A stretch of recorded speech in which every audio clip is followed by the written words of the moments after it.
कोटि रुद्र संहिता द्वादश ज्योतिर्लिंगों तथा उनके उपलिंगों का वर्णन एवं उनके दर्शन पूजन की महिमा। अध्याय पहला।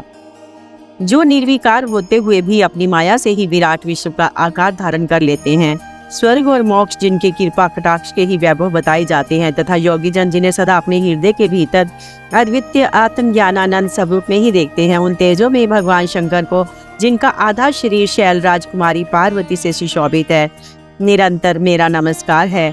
जिसकी कृपा पूर्ण चितवन बड़ी ही सुंदर है, जिसका मुखारविंद मन मुस्कान की छटा से अत्यंत मनोहर दिखाई देता है, जो चंद्रमा की कला से परम उज्जवल है, जो आध्यात्मिक आदि तीन तापों को शांत कर देने में समर्थ है, जिसका स्वरूप सचिन्मय एवं परमानंद रूप से प्रकाशित होता है, जो गिरिराज नंदनी पार्वती के भुज पाश से आवेष्टित है, वह शिव नामक कोई अनिवर्चनीय तेज है।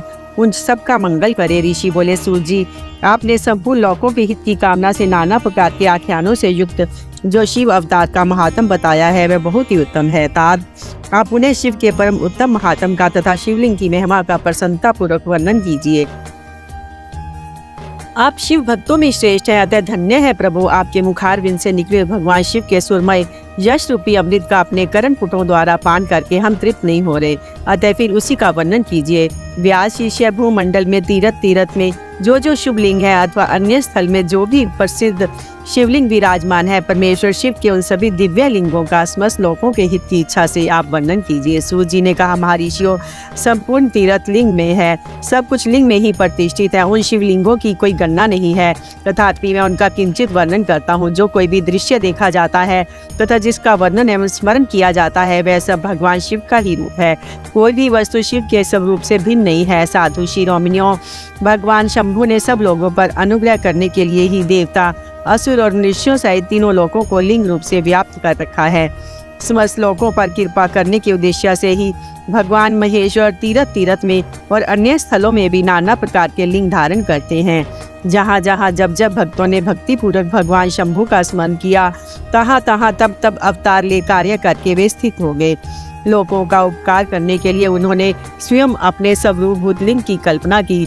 उस लिंग की पूजा करके शिव भक्त पुरुष अवश्य सिद्धि प्राप्त कर लेता है। ब्राह्मणों, भूमंडल में जो लिंग है उनकी गणना नहीं हो सकती, तथापि मैं प्रधान शिवलिंगों का परिचय देता हूँ। मुनि श्रेष्ठ शौनक, इस भूतल पर जो मुख्य ज्योतिर्लिंग है, उनका आज मैं वर्णन करता हूँ। उनका नाम सुनने मात्र से पाप दूर हो जाते हैं। सौराष्ट्र में सोमनाथ, श्रीशैल पर मल्लिकार्जुन, उज्जैनी में महाकाल, ओंकार तीर्थ में परमेश्वर, हिमालय के शिखर पर केदार, डाकिनी में भीम शंकर, वाराणसी में विश्वनाथ, गोदावरी के तट पर त्र्यंबकम, चिता भूमि में वैद्यनाथ, दारुका वन में नागेश, सेतुबंध में रामेश्वर तथा शिवालय में घुष्मेश्वर का स्मरण करे। जो प्रतिदिन प्रातः काल उठकर इन 12 नामों का पाठ करता है, वह सब पापों से मुक्त हो संपूर्ण सिद्धियों का फल प्राप्त कर लेता है। मुनीश्वरों, जिस मनोरथ को पाने की इच्छा रखकर श्रेष्ठ मनुष्य इन 12 नामों का पाठ करेंगे, वे इस लोक और परलोक में उस मनोरथ को अवश्य प्राप्त करेंगे। जो शुद्ध अंतःकरण वाले पुरुष निष्काम भाव से इन नामों का पाठ करेंगे, उन्हें कभी माता के गर्भ में निवास नहीं करना पड़ेगा। इन सब के पूजन मात्र से ही लोक में समस्त वर्णों के लोगों के दुखों का नाश हो जाता है और परलोक में उन्हें अवश्य मोक्ष प्राप्त होता है। इन 12 ज्योतिर्लिंगों का नैवेद्य यत्न पूर्वक ग्रहण करना चाहिए। ऐसा करने वाले पुरुष के सारे पाप उसी क्षण जलकर भस्म हो जाते हैं। ये मैंने ज्योतिर्लिंगों के दर्शन और पूजन का फल बताया। अब ज्योतिर्लिंगों के उपलिंग बताए जाते हैं। मुनीश्वरों, ध्यान देकर सुनो। सोमनाथ का जो उपलिंग है, उसका नाम अंतकेश्वर है। वह उपलिंग मही नदी और समुद्र के संगम पर स्थित है। मल्लिका अर्जुन से प्रकट उपलिंग रुद्रेश्वर के नाम से प्रसिद्ध है। वह भृगु कक्ष में स्थित है, उपासकों को सुख देने वाला है। महाकाल संबंधी उपलिंग दुग्धेश्वर या दूधनाथ के नाम से प्रसिद्ध है। वह नर्मदा के तट पर है तथा समस्त पापों का निवारण करने वाला कहा गया है। ओंकारेश्वर संबंधी उपलिंग कर्दमेश्वर के नाम से प्रसिद्ध है। वह बिंदु सरोवर के तट पर है और उपासक को संपूर्ण मनोवांछित फल प्रदान करता है। केदारेश्वर संबंधी उपलिंग भूतेश्वर के नाम से प्रसिद्ध है और यमुना तट पर स्थित है। जो लोग उसका दर्शन और पूजन करते हैं, उनके बड़े से बड़े पापों का वह निवारण करने वाला बताया गया है। भीम शंकर संबंधी उपलिंग भीमेश्वर के नाम से प्रसिद्ध है। वह भी सहम पर्वत पर ही स्थित है और महान बल की वृद्धि करने वाला है। नागेश्वर संबंधी उपलिंग का नाम भी भूतेश्वर ही है। वह मलिका सरस्वती के तट पर स्थित है और दर्शन करने मात्र से सब पापों को हर लेता है। रामेश्वर से प्रकट हुए उपलिंग को गुप्तेश्वर और घुष्मेश्वर से प्रकट हुए उपलिंग को व्यागेश्वर कहा गया है। ब्राह्मणों, इस प्रकार यहाँ मैंने ज्योतिर्लिंगों के उपलिंगों का परिचय दे दिया। ये दर्शन मात्र से पापहारी तथा संपूर्ण अभीष्ट के दाता होते हैं। मुनिवरों, ये मुख्यता को प्राप्त हुए प्रधान शिवलिंग बताए गए। अब अन्य प्रमुख शिवलिंगों का वर्णन सुनो। अध्याय 2, अध्याय 3, अध्याय 4। काशी आदि के विभिन्न लिंगों का वर्णन तथा अत्रीश्वर की उत्पत्ति के प्रसंग में गंगा और शिव के अत्रि के तपोवन में नित्य व्यास निवास करने की कथा। सूत जी कहते हैं, मुनीश्वरों, गंगा जी के तट पर मुक्तिदायिनी काशीपुरी सुप्रसिद्ध है। वह भगवान शिव की निवास स्थली मानी गई है। उसे शिवलिंग में ही समझना चाहिए। इतना कहकर सूत जी ने काशी के अविमुक्त कृतावासेश्वर, तिलभांडेश्वर, दशाश्वमेध आदि और गंगा सागर आदि के संगमेश्वर, भूतेश्वर, नारीश्वर, वटुकेश्वर, पुरेश्वर, सिद्धिनाथेश्वर, दूरेश्वर, श्रृंगेश्वर, वैद्यनाथ, जपेयेश्वर, गोपेश्वर, रंगेश्वर, वामेश्वर, नागेश, कामेश, विमलेश्वर, प्रयाग के ब्रह्मेश्वर, सोमेश्वर, भरद्वाजेश्वर, शूलटंकेश्वर, माधवेश तथा अयोध्या के नागेश आदि अनेक प्रसिद्ध शिवलिंगों का वर्णन करके अत्रीश्वर की कथा के प्रसंग में ये बतलाया कि अत्रि पत्नी अनसुया पर कृपा करके गंगा जी वहां पधारी। अनसुया ने गंगा जी से सदा वहां निवास करने के लिए प्रार्थना की। तब गंगा जी ने कहा, अनसुए, यदि तुम 1 वर्ष तक की हुई शंकर जी की पूजा और पति सेवा का फल मुझे दे दो तो मैं देवताओं का उपकार करने के लिए यहाँ सदा ही स्थित रहूंगी। पतिव्रता का दर्शन करके मेरे मन को जैसी प्रसन्नता होती है वैसी दूसरे उपायों से नहीं होती। सती अनसुए, ये मैंने तुमसे सच्ची बात कही है। पतिव्रता स्त्री का दर्शन करने से सारे पापों का नाश हो जाता है और मैं विशेष शुद्ध हो जाती हूँ, क्योंकि पतिव्रता नारी पार्वती के समान पवित्र होती है। अतः यदि तुम जगत का कल्याण करना चाहती हो और लोक हित के लिए मेरी मांगी हुई वस्तु मुझे देती हो तो मैं अवश्य यहाँ स्थिर रूप में निवास करूंगी। सूत जी कहते हैं, मुनियों, गंगा जी की ये बात सुनकर पतिव्रता अनसुया ने वर्ष भर का ये सारा पुण्य उन्हें दे दिया। अनसुया के प्रतिवर्ष संबंधी उस महान कर्म को देखकर भगवान महादेव जी प्रसन्न हो गए और पार्थिव लिंग से तत्काल प्रकट हो उन्होंने साक्षात दर्शन दिया। शंभु बोले, साध्वी अनसुए, तुम्हारा ये कर्म देखकर मैं बहुत प्रसन्न हूँ। प्रिय पतिव्रते, वर मांगो, क्योंकि तुम मुझे बहुत ही प्रिय हो। उस समय वे दोनों पति पत्नी अद्भुत सुंदर आकृति एवं पंचमुखादि से युक्त भगवान शिव को वहां प्रकट हुआ देख बड़े विस्मित हुए। उन्होंने हाथ जोड़ नमस्कार और स्तुति करके बड़े भक्ति भाव से भगवान शंकर का पूजन किया। फिर उन लोक कल्याणकारी शिव से कहा। ब्राह्मण दंपति बोले, देवेश्वर, यदि आप प्रसन्न हैं और जगदम्बा गंगा भी प्रसन्न है तो आप इस तपोवन में निवास कीजिए और समस्त लोगों के लिए सुखदायक हो जाइए। तब गंगा और शिव दोनों ही प्रसन्न हो उस स्थान पर जहाँ वे ऋषि शिरोमणि रहते थे प्रतिष्ठित हो गए। इन्हीं शिव का नाम वहाँ अत्रीश्वर हुआ। अध्याय 5वां, अध्याय 6, अध्याय 7वां। ऋषिका पर भगवान शिव की कृपा, एक असुर से उसके धर्म की रक्षा करके उसके आश्रम में नंदीकेश नाम से निवास करना और वर्ष में 1 दिन गंगा का भी वहां आना। तदंतर श्री सूत जी ने जब बहुत से शिवलिंगों की कथा प्रसंग सुना दिए तब ऋषियों ने पूछा, महामते सूत जी, वैशाख शुक्ला सप्तमी के दिन गंगा जी नर्मदा में कैसे आई, इसका विशेष रूप से वर्णन कीजिए।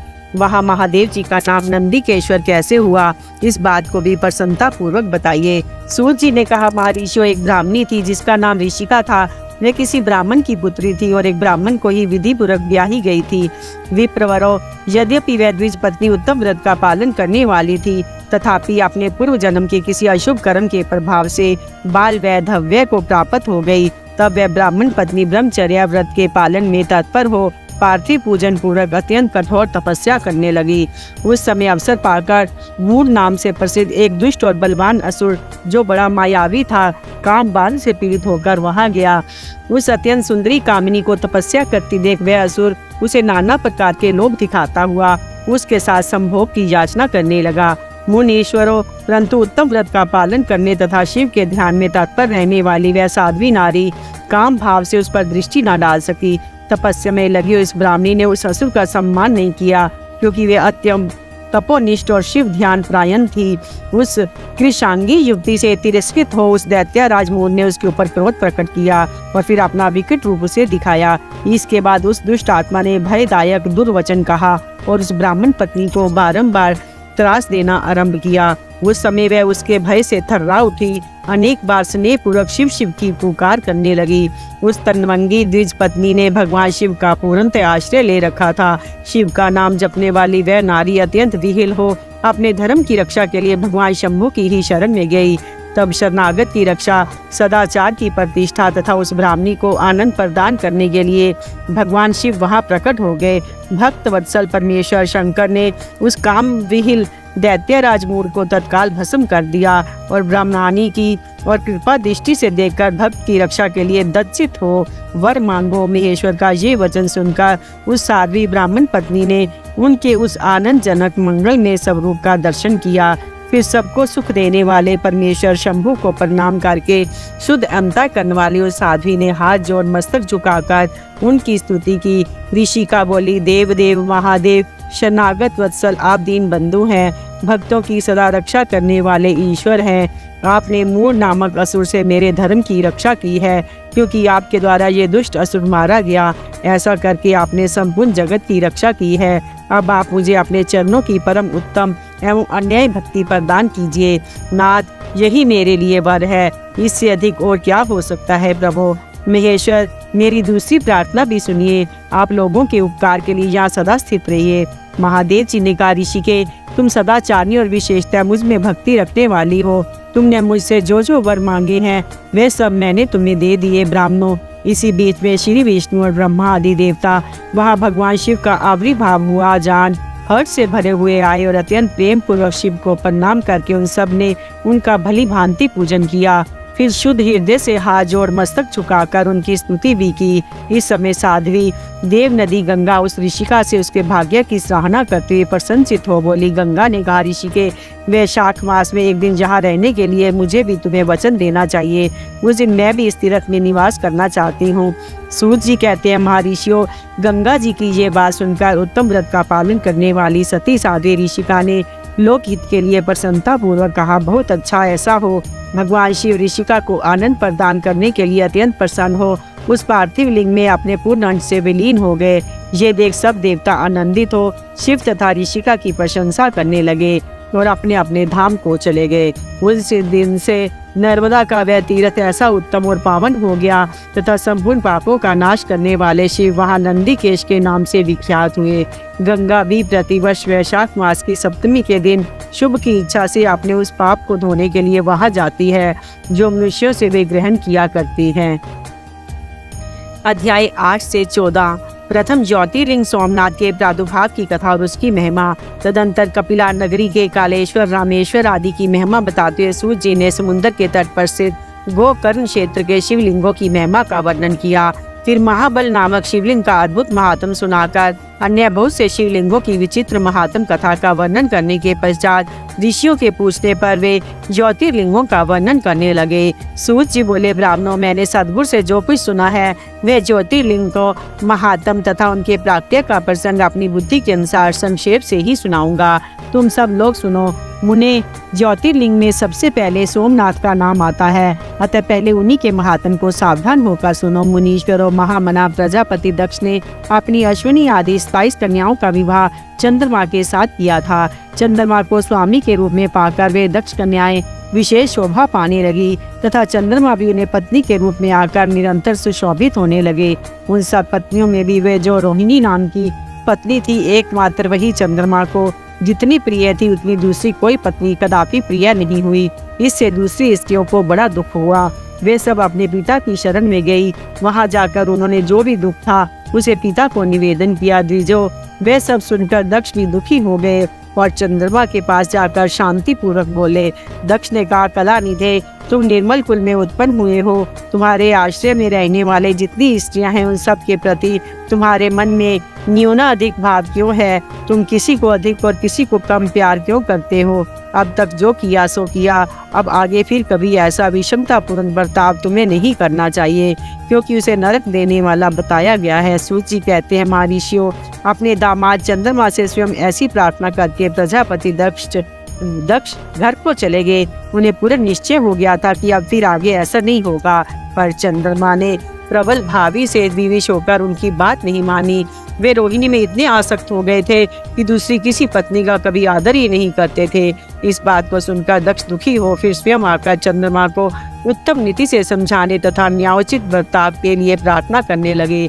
दक्ष बोले, चंद्रमा सुनो, मैं पहले अनेक बार तुमसे प्रार्थना कर चुका हूँ, फिर भी तुमने मेरी बात नहीं मानी, इसलिए आज शाप देता हूँ कि तुम्हें क्षय का रोग हो जाए। सूत जी कहते हैं, दक्ष के इतना कहते ही क्षण भर में चंद्रमा क्षय रोग से ग्रस्त हो गए। उनके क्षीण होते उस समय सब और महान हाहाकार मच गया। सब देवता और ऋषि कहने लगी कि हाय हाय, अब क्या करना चाहिए, चंद्रमा कैसे ठीक होंगे। मुने इस प्रकार दुख में पड़कर वे सब लोग विचलित हो गए।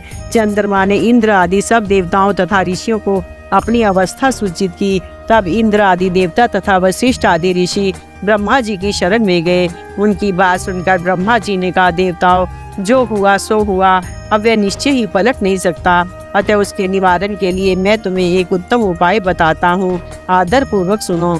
चंद्रमा देवताओं के साथ प्रभास नामक शुभ क्षेत्र में जाएं, वहां मृत्युंजय मंत्र का विधि पूर्वक अनुष्ठान करते हुए भगवान शिव की आराधना करें। अपने सामने शिवलिंग की स्थापना करके वहां चंद्रदेव नित्य तपस्या करें। इससे प्रसन्न होकर शिव उन्हें क्षय रहित कर देंगे। तब देवताओं तथा ऋषियों के कहने से ब्रह्मा जी की आज्ञा के अनुसार चंद्रमा ने वहाँ 6 महीने तक निरंतर तपस्या की। मृत्युंजय मंत्र से भगवान ऋषभध्वज का पूजन किया। 10 करोड़ मंत्र का जप और मृत्युंजय का ध्यान करते हुए चंद्रमा वहाँ स्थिरचित होकर लगातार खड़े रहे। उन्हें तपस्या करते देख भक्त वत्सल भगवान शंकर प्रसन्न हो उनके सामने प्रकट हो गए और अपने भक्त चंद्रमा से बोले। शंकर जी ने कहा, चंद्रदेव, तुम्हारा कल्याण हो, तुम्हारे मन में जो अभीष्ट हो वह वर मांगो, मैं प्रसन्न हूँ, तुम्हें संपूर्ण उत्तम वर प्रदान करूँगा। चंद्रमा बोले, देवेश्वर, यदि आप प्रसन्न हैं तो मेरे लिए क्या असाध्य हो सकता है। तथापि प्रभु शंकर, आप मेरे शरीर के इस क्षय रोग का निवारण कीजिए, मुझसे जो अपराध बन गया हो उसे क्षमा कीजिए। शिवजी ने कहा, चंद्रदेव, एक पक्ष प्रतिदिन तुम्हारी कला क्षीण हो, दूसरे पक्ष में फिर वह निरंतर बढ़ती रहे। तदंतर चंद्रमा ने भक्ति भाव से भगवान शंकर की स्तुति की। इससे पहले निराकार होते भी वे भगवान शिव फिर साकार हो गए। देवताओं पर प्रसन्न हो क्षेत्र के महात्म को बढ़ाने तथा चंद्रमा के यश को विस्तार करने के लिए भगवान शंकर उन्हीं के नाम पर वहाँ सोमेश्वर कहलाए और सोमनाथ के नाम से तीनों लोकों में विख्यात हुए। ब्राह्मणों, सोमनाथ का पूजन करने से वे उपासक के क्षय तथा कोढ़ आदि रोगों का नाश कर देते हैं। ये चंद्रमा धन्य है, कृतकृत्य है, जिनके नाम से तीनों लोकों के स्वामी साक्षात भगवान शंकर भूतल को पवित्र करते हुए प्रभास क्षेत्र में विद्यमान है। वहीं संपूर्ण देवताओं ने सोम कुंड की भी स्थापना की है, जिसमें शिव और ब्रह्मा का सदा निवास माना जाता है। चंद्र कुंड इस भूतल पर पाप नाशन तीर्थ के रूप में प्रसिद्ध है। जो मनुष्य उसमें स्नान करता है वह सब पापों से मुक्त हो जाता है। क्षय आदि जो असाध्य रोग होते हैं वे सब उस कुंड में 6 मास तक स्नान करने मात्र से नष्ट हो जाते हैं। मनुष्य जिस फल के उद्देश्य से उस उत्तम तीर्थ का सेवन करता है उस फल को सर्वथा प्राप्त कर लेता है, इसमें संशय नहीं है।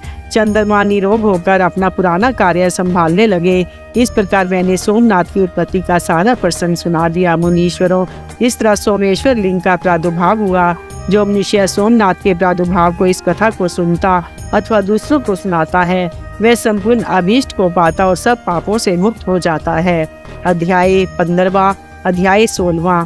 मल्लिका अर्जुन और महाकाल नामक ज्योतिर्लिंग के आवरी भाग की कथा तथा उनकी महिमा। सूत जी कहते हैं, महर्षियों, अब मैं मल्लिका अर्जुन के प्रादुर्भाव का प्रसंग सुनाता हूँ, जिसे सुनकर बुद्धिमान पुरुष सब पापों से मुक्त हो जाते हैं। जब महाबली तारक शत्रु शिवा पुत्र कुमार कार्तिकेय सारी पृथ्वी की परिक्रमा करके फिर कैलाश पर्वत पर आए और गणेश के विवाह आदि की बात सुनकर क्रौंच पर्वत पर चले गए तो पार्वती और शिवजी के वहां जाकर अनुरोध करने पर भी नहीं लौटे तो वहां से 12 कोस दूर चले गए। तब शिव और पार्वती ज्योतिर्मय स्वरूप धारण करके वहां प्रतिष्ठित हो गए।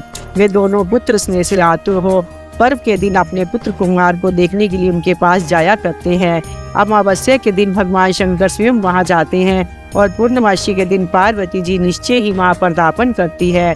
उसी दिन से लेकर भगवान शिव का मल्लिकार्जुन नामक एक लिंग तीनों लोकों में प्रसिद्ध हुआ।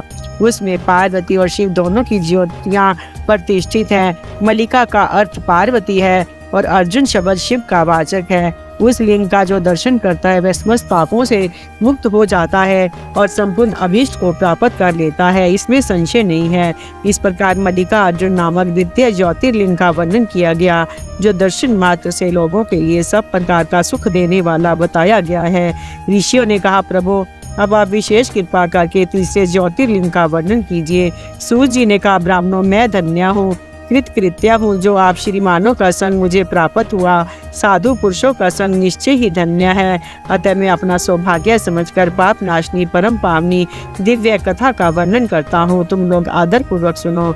अवंती नाम से प्रसिद्ध एक रमणीय नगरी है जो समस्त देहधारियों को मोक्ष प्रदान करने वाली है।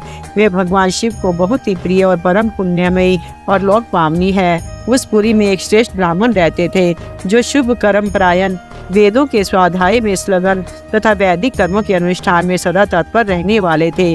वे घर में अग्नि की स्थापना करके प्रतिदिन अग्निहोत्र करते और शिव की पूजा में सदा तत्पर रहते थे। वे ब्राह्मण देवता प्रतिदिन पार्थिव शिवलिंग बनाकर उसकी पूजा किया करते थे।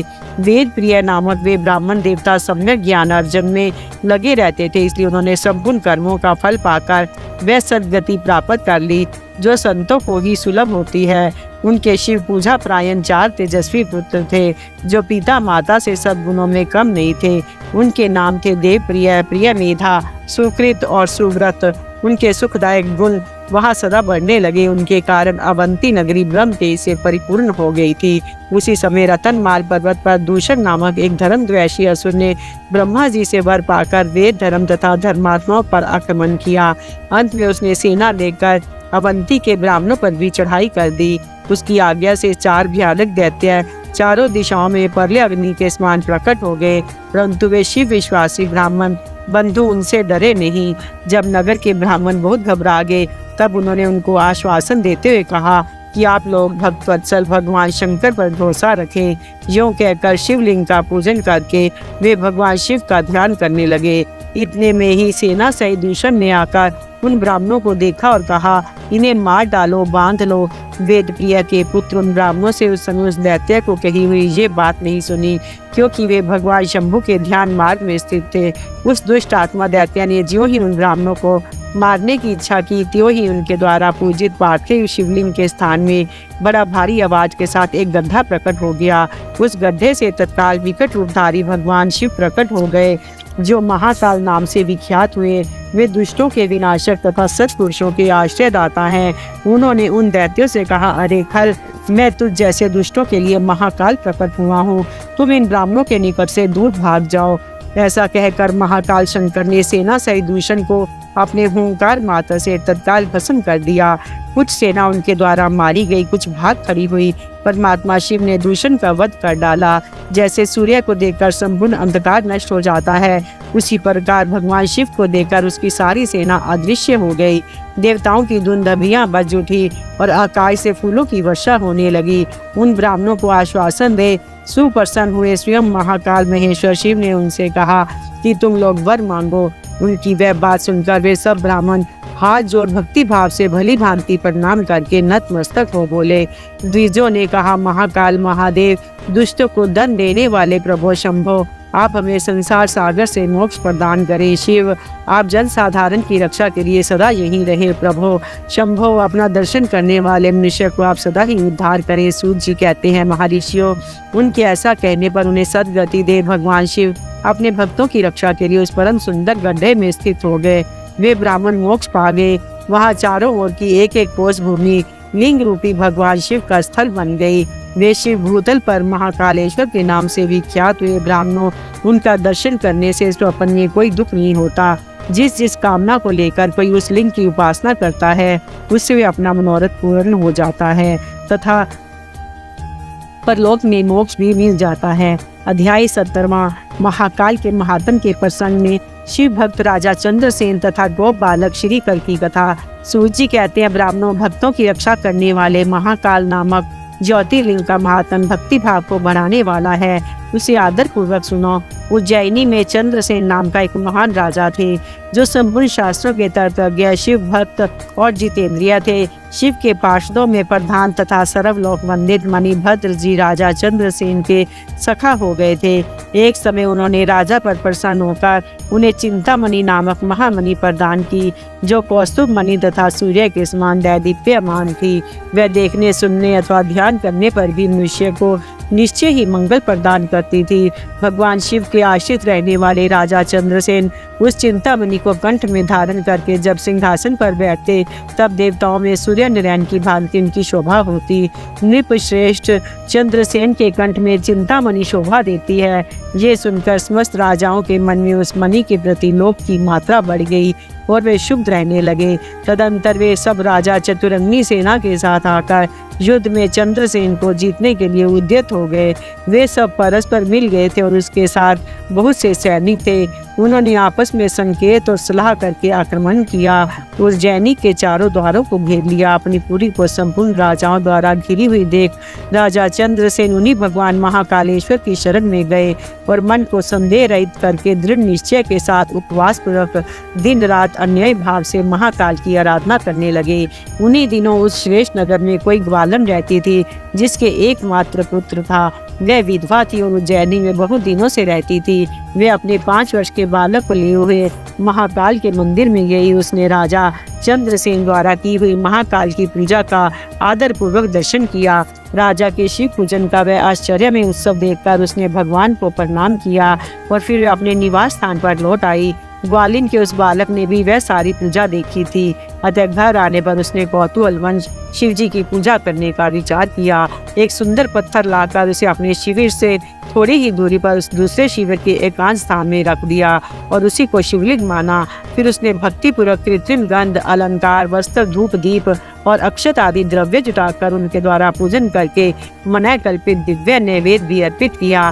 सुंदर सुंदर पत्तों और फूलों से बारंबार पूजन करके भांति भांति से नृत्य किया। बारंबार भगवान के चरणों में मस्तक झुकाया।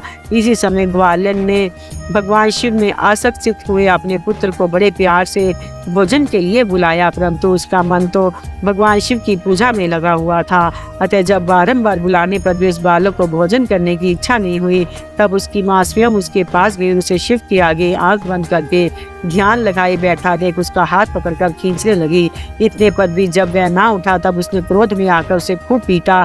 खींचने और मारने पीटने पर भी जब उसका पुत्र नहीं आया, तब उसने वह शिवलिंग उठाकर दूर फेंक दिया और उस पर चढ़ाई और सारी पूजा सामग्री नष्ट कर दी। ये देख बालक हाय हाय करके रो उठा। हाय हाय करके रो उठा। रोष से भरी हुई ग्वालन अपने बेटे को डांट फटकार कर पुनः घर में चली गई। भगवान शिव की पूजा को माता के द्वारा नष्ट की गई देख वह बालक देव देव महादेव की पुकार करते हुए सहसा मूर्छित होकर गिर पड़ा। उसके नेत्रों से आंसू की धारा प्रवाहित होने लगी। 2 घड़ी बाद जब उसे चेत हुआ, तब उसने आंखें खोली। आंख खुलने पर उस शिशु ने देखा कि उसका वही शिविर भगवान शिव की अनुग्रह से तत्काल महाकाल का सुंदर मंदिर बन गया। मणियों के चमकीले खंभे उसकी शोभा बढ़ा रहे थे। वहाँ की भूमि स्फटिक मणि से जड़ दी गई थी। तपाए हुए सोने के बहुत से विचित्र कलश उस शिवालय को सुशोभित करते थे। उसके विशाल द्वार, कपाट और प्रधान द्वार स्वर्ण में दिखाई देते थे। वहाँ बहुमूल्य नीलमणि तथा हीरे के बने हुए चबूतरे शोभा दे रहे थे।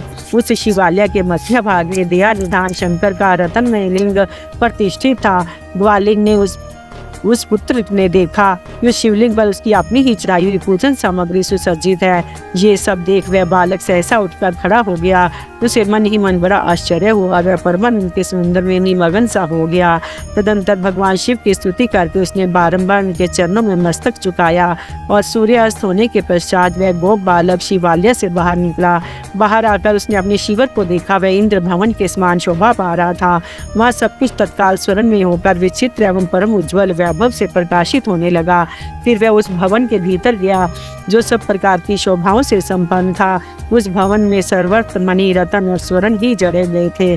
पर दोष काल में इस आनंद भीतर प्रवेश करके बालक ने देखा कि उस मान दिव्य लक्षणों से लक्षित हो एक सुंदर पलंग पर सो रही है। रतन में अलंकारों से उसके सभी अंग उद्दीप्त हो रहे हैं और वे साक्षात देवांगना के समान दिखाई देती है। मुख से विहल हुए उस बालक ने अपनी माता को बड़े वेग से उठाया। वह भगवान शिव की कृपा पात्र हो चुकी थी। ग्वालिन ने उत्तर देखा, सब कुछ अपूर्व सा हो गया था। उसने महान आनंद में निमग्न हो अपने बेटे को छाती से लगा दिया। पुत्र के मुख से गिरजापति के कृपा प्रसाद का वह सारा वृतांत सुनकर ग्वालिन ने राजा को सूचना दी, जो निरंतर भगवान शिव के भजन में लगे रहते थे। राजा अपना नियम पूरा करके रात में सहसा वहां आए और ग्वालिन के पुत्र का वह प्रभाव जो शंकर जी को संतुष्ट करने वाला था देखा। मंत्री और पुरोहितों सहित राजा चंद्रसेन वह सब कुछ देख परमानंद के समुद्र में डूब गए और नेत्रों से प्रेम के आंसू बहाते तथा प्रसन्नता पूर्वक शिव के नाम का कीर्तन करते उन्होंने उस बालक को हृदय से लगा लिया। ब्राह्मणों, उस समय वहां बड़ा भारी उत्सव होने लगा। सब लोग आनंद विभोर होकर महेश्वर के नाम और यश का कीर्तन करने लगे। इस प्रकार शिव का ये अद्भुत महात्म देखने से पूर्ववासियों को बड़ा हर्ष हुआ और इसी की चर्चा में वे सारी रात एक क्षण के समान व्यतीत हो गई। युद्ध के लिए नगर को चारों ओर से घेरकर खड़े हुए राजाओं ने भी प्रातःकाल अपने गुप्तचरों के मुख से वह सारा अद्भुत चरित्र सुना। उसे सुनकर सब आश्चर्य से चकित हो गए। वहां आए हुए सब नरेश एकत्र हो आपस में इस प्रकार बोले कि ये राजा चंद्रसेन बड़े भारी शिव भक्त हैं, अतएव इन पर विजय पाना कठिन है। ये सर्वथा निर्भय होकर महाकाल की नगरी उज्जैनी का पालन करते हैं, जिसकी पुरी के बालक भी ऐसे शिव भक्त हैं। वे राजा चंद्रसेन तो महान शिव भक्त हैं। इसके साथ विरोध करने से निश्चय ही भगवान शिव क्रोध करेंगे और उनके क्रोध से हम सब लोग नष्ट हो जाएंगे। अतः इन नरेश के साथ हमें मेल मिलाप ही कर लेना चाहिए। ऐसा होने पर महेश्वर हम पर बड़ी कृपा करेंगे। सूत जी कहते हैं, ब्राह्मणों, ऐसा निश्चय करके शुद्ध हृदय वाले उन सब भूपालों ने हथियार डाल दिए। उनके मन से वैर भाव निकल गया। वे सभी राजा अत्यंत प्रसन्न हो चंद्रसेन की अनुमति ले महाकाल की उस रमणीय नगर के भीतर गए। वहाँ उन्होंने महाकाल का पूजन किया। फिर वे सब के सब उस ग्वालिन के महान अभ्युदयपूर्ण दिव्य सौभाग्य की बुरी बुरी प्रशंसा करते उनके घर पर गए। वहां राजा चंद्रसेन ने आगे बढ़कर उनका स्वागत सत्कार किया। वे बहुमूल्य आसनों पर बैठे आश्चर्यचकित एवं आनंदित हुए। गोप बालक के ऊपर कृपा करने के लिए स्वतः प्रकट हुए शिवालय और शिवलिंग का दर्शन करके उन सब राजाओं ने अपनी उत्तम बुद्धि भगवान शिव के चिंतन में लगाई। तदंतर उन सारे नरेशों ने भगवान शिव की कृपा प्राप्त करने के लिए उस गोप शिशु को बहुत सी वस्तुएं प्रसन्नता पूर्वक भेंट की। संपूर्ण जनपदों में जो बहुत संख्यक गोप रहते थे, उन सब का राजा उन्होंने उसी बालक को बना दिया। इसी समय समस्त देवताओं से पूजित परम तेजस्वी वानर राज हनुमान जी वहां प्रकट हुए। उनके आते ही सब राजा बड़े वेग से उठकर खड़े हो गए। उन सब ने भक्ति भाव से विनम्र होकर उन्हें मस्तक झुकाया। राजाओं से पूजित हो वानर राज हनुमान जी उन सब के बीच में बैठे उस बालक को हृदय से लगाकर उन नरेशों की ओर देखते हुए बोले, राजाओं, तुम सब लोग तथा दूसरे देहधारी भी मेरी बात सुने। इससे तुम लोगों का भला होगा। भगवान शिव के सिवा देहधारियों के लिए दूसरी कोई गति नहीं है। ये बड़े सौभाग्य की बात है कि इस गोप बालक ने शिव की पूजा का दर्शन करके उससे प्रेरणा ली और बिना मंत्र के भी शिव पूजन करके उन्हें पा लिया। गोप वंश की कीर्ति बढ़ाने वाला ये बालक भगवान शंकर का श्रेष्ठ भक्त है। इस लोक में संपूर्ण भोगों का उपभोग करके अंत में ये मोक्ष प्राप्त कर लेगा। इसकी वंश परंपरा के अंतर्गत 8वीं पीढ़ी में महायशस्वी नंद उत्पन्न होंगे, जिनके यहाँ साक्षात भगवान नारायण उनके पुत्र रूप से प्रकट हो श्री कृष्ण नाम से प्रसिद्ध होंगे। आज से ये गोप कुमार इस जगत में श्री कर के नाम से विशेष ख्याति प्राप्त करेगा। सूर्य कहते हैं, ब्राह्मणों, ऐसा कहकर अंजनी नंदन शिव स्वरूप वानर राज हनुमान जी ने स्वस्थ राजाओं तथा महाराज चंद्रसेन को भी कृपा दृष्टि से देखा। तदंतर उन्होंने उस बुद्धिमान गोप बालक श्रीकर को बड़ी प्रसन्नता के साथ शिव उपासना की उस आचार व्यवहार का उपदेश दिया जो भगवान शिव को बहुत प्रिय है। इसके बाद परम प्रसन्न हुए हनुमान जी चंद्रसेन और श्रीकर से विदा ले उन सब राजाओं के देखते देखते वही अंतर ध्यान हो गए। वे सब राजा हर्ष में भरकर सम्मानित हो महाराज चंद्रसेन की आज्ञा ले जैसे आए थे वैसे ही लौट गए। महातेजस्वी श्रीकर भी हनुमान जी का उपदेश पाकर धर्मज्ञ ब्राह्मणों के साथ शंकर जी की उपासना करने लगा। महाराज चंद्रसेन और गोप बालक श्रीकर दोनों ही बड़ी प्रसन्नता के साथ महाकाल की सेवा करते थे। उन्हीं की आराधना करके उन दोनों ने परम पद प्राप्त कर लिया।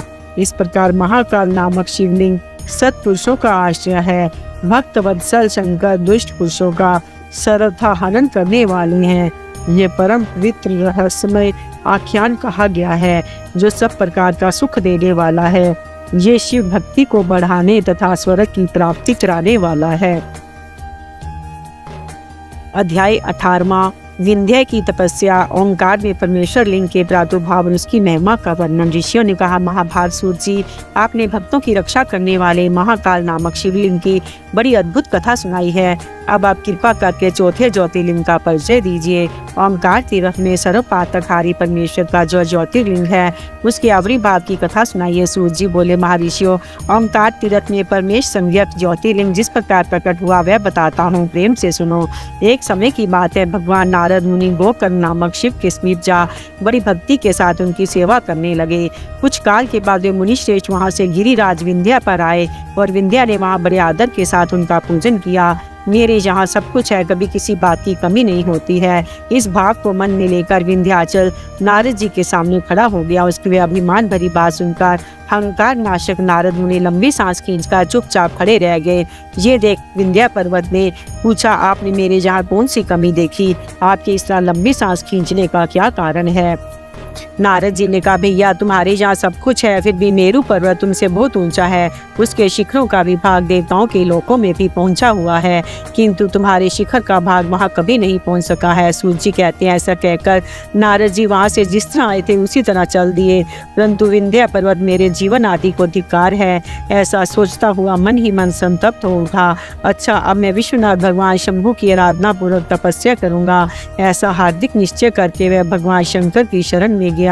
तदंतर जहाँ साक्षात ओंकार की स्थिति है, वहाँ प्रसन्नता पूर्वक जाकर उसने शिव की पार्थिव मूर्ति बनाई। 6 मास तक निरंतर शंभु की आराधना करके शिव के ध्यान में तत्पर हो, वे अपनी तपस्या के स्थान से हिला तक नहीं। विंध्याचल की ऐसी तपस्या देखकर पार्वती पति प्रसन्न हो गए। उन्होंने विंध्याचल को अपना वह स्वरूप दिखाया जो योगियों के लिए भी दुर्लभ है। वे प्रसन्न मन हो उस समय उससे बोले, विंध्या तुम मनोवांछित वर मांगो, मैं भक्तों को अभीष्ट वर देने वाला हूँ और तुम्हारी तपस्या से प्रसन्न हूँ। विंध्या बोला, देवेश्वर शंभो, आप सदा ही भक्त वत्सल हैं। यदि आप मुझ पर प्रसन्न हैं तो मुझे वह अभीष्ट बुद्धि प्रदान कीजिए जो अपने कार्य को सिद्ध करने वाली हो।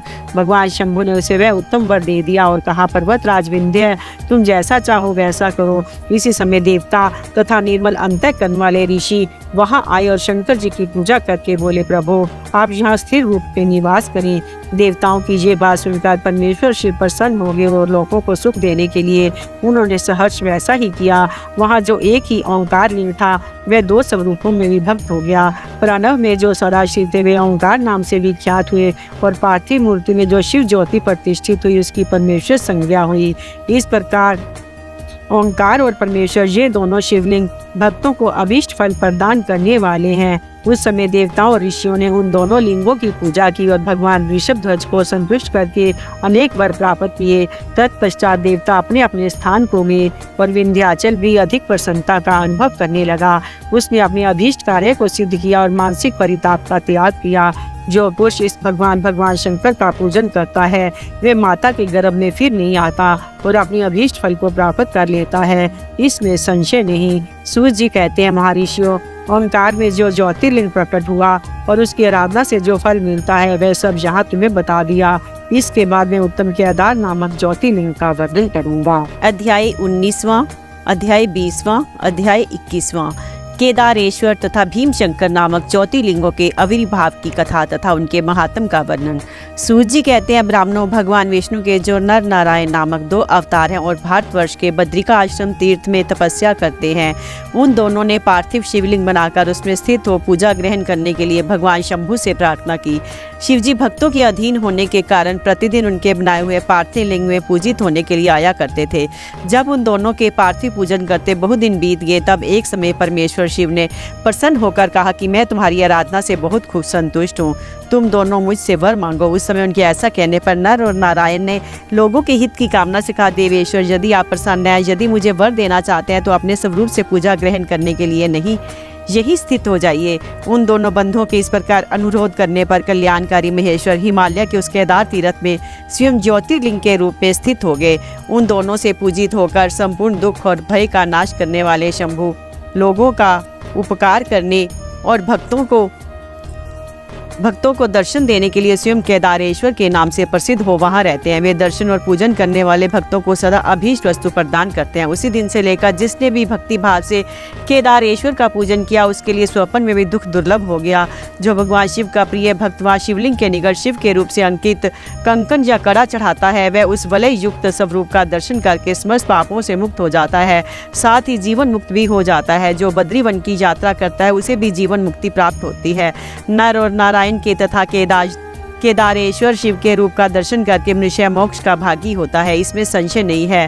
केदारेश्वर में भक्ति रखने वाले जो पुरुष वहां की यात्रा आरंभ करके उनके पास तक पहुंचने के पहले मार्ग में ही मर जाते हैं, वे भी मोक्ष पा जाते हैं, इसमें विचार करने की आवश्यकता नहीं है। केदार तीर्थ में पहुंचकर वहां प्रेम पूर्वक केदारेश्वर की पूजा करके वहां का जल पी लेने के पश्चात मनुष्य का फिर जन्म नहीं होता। ब्राह्मणों, इस भारतवर्ष में संपूर्ण जीवों को भक्ति भाव से भगवान नर नारायण की तथा केदारेश्वर शंभु की पूजा करनी चाहिए। अब मैं भीम शंकर नामक ज्योतिर्लिंग का महात्म कहूँगा।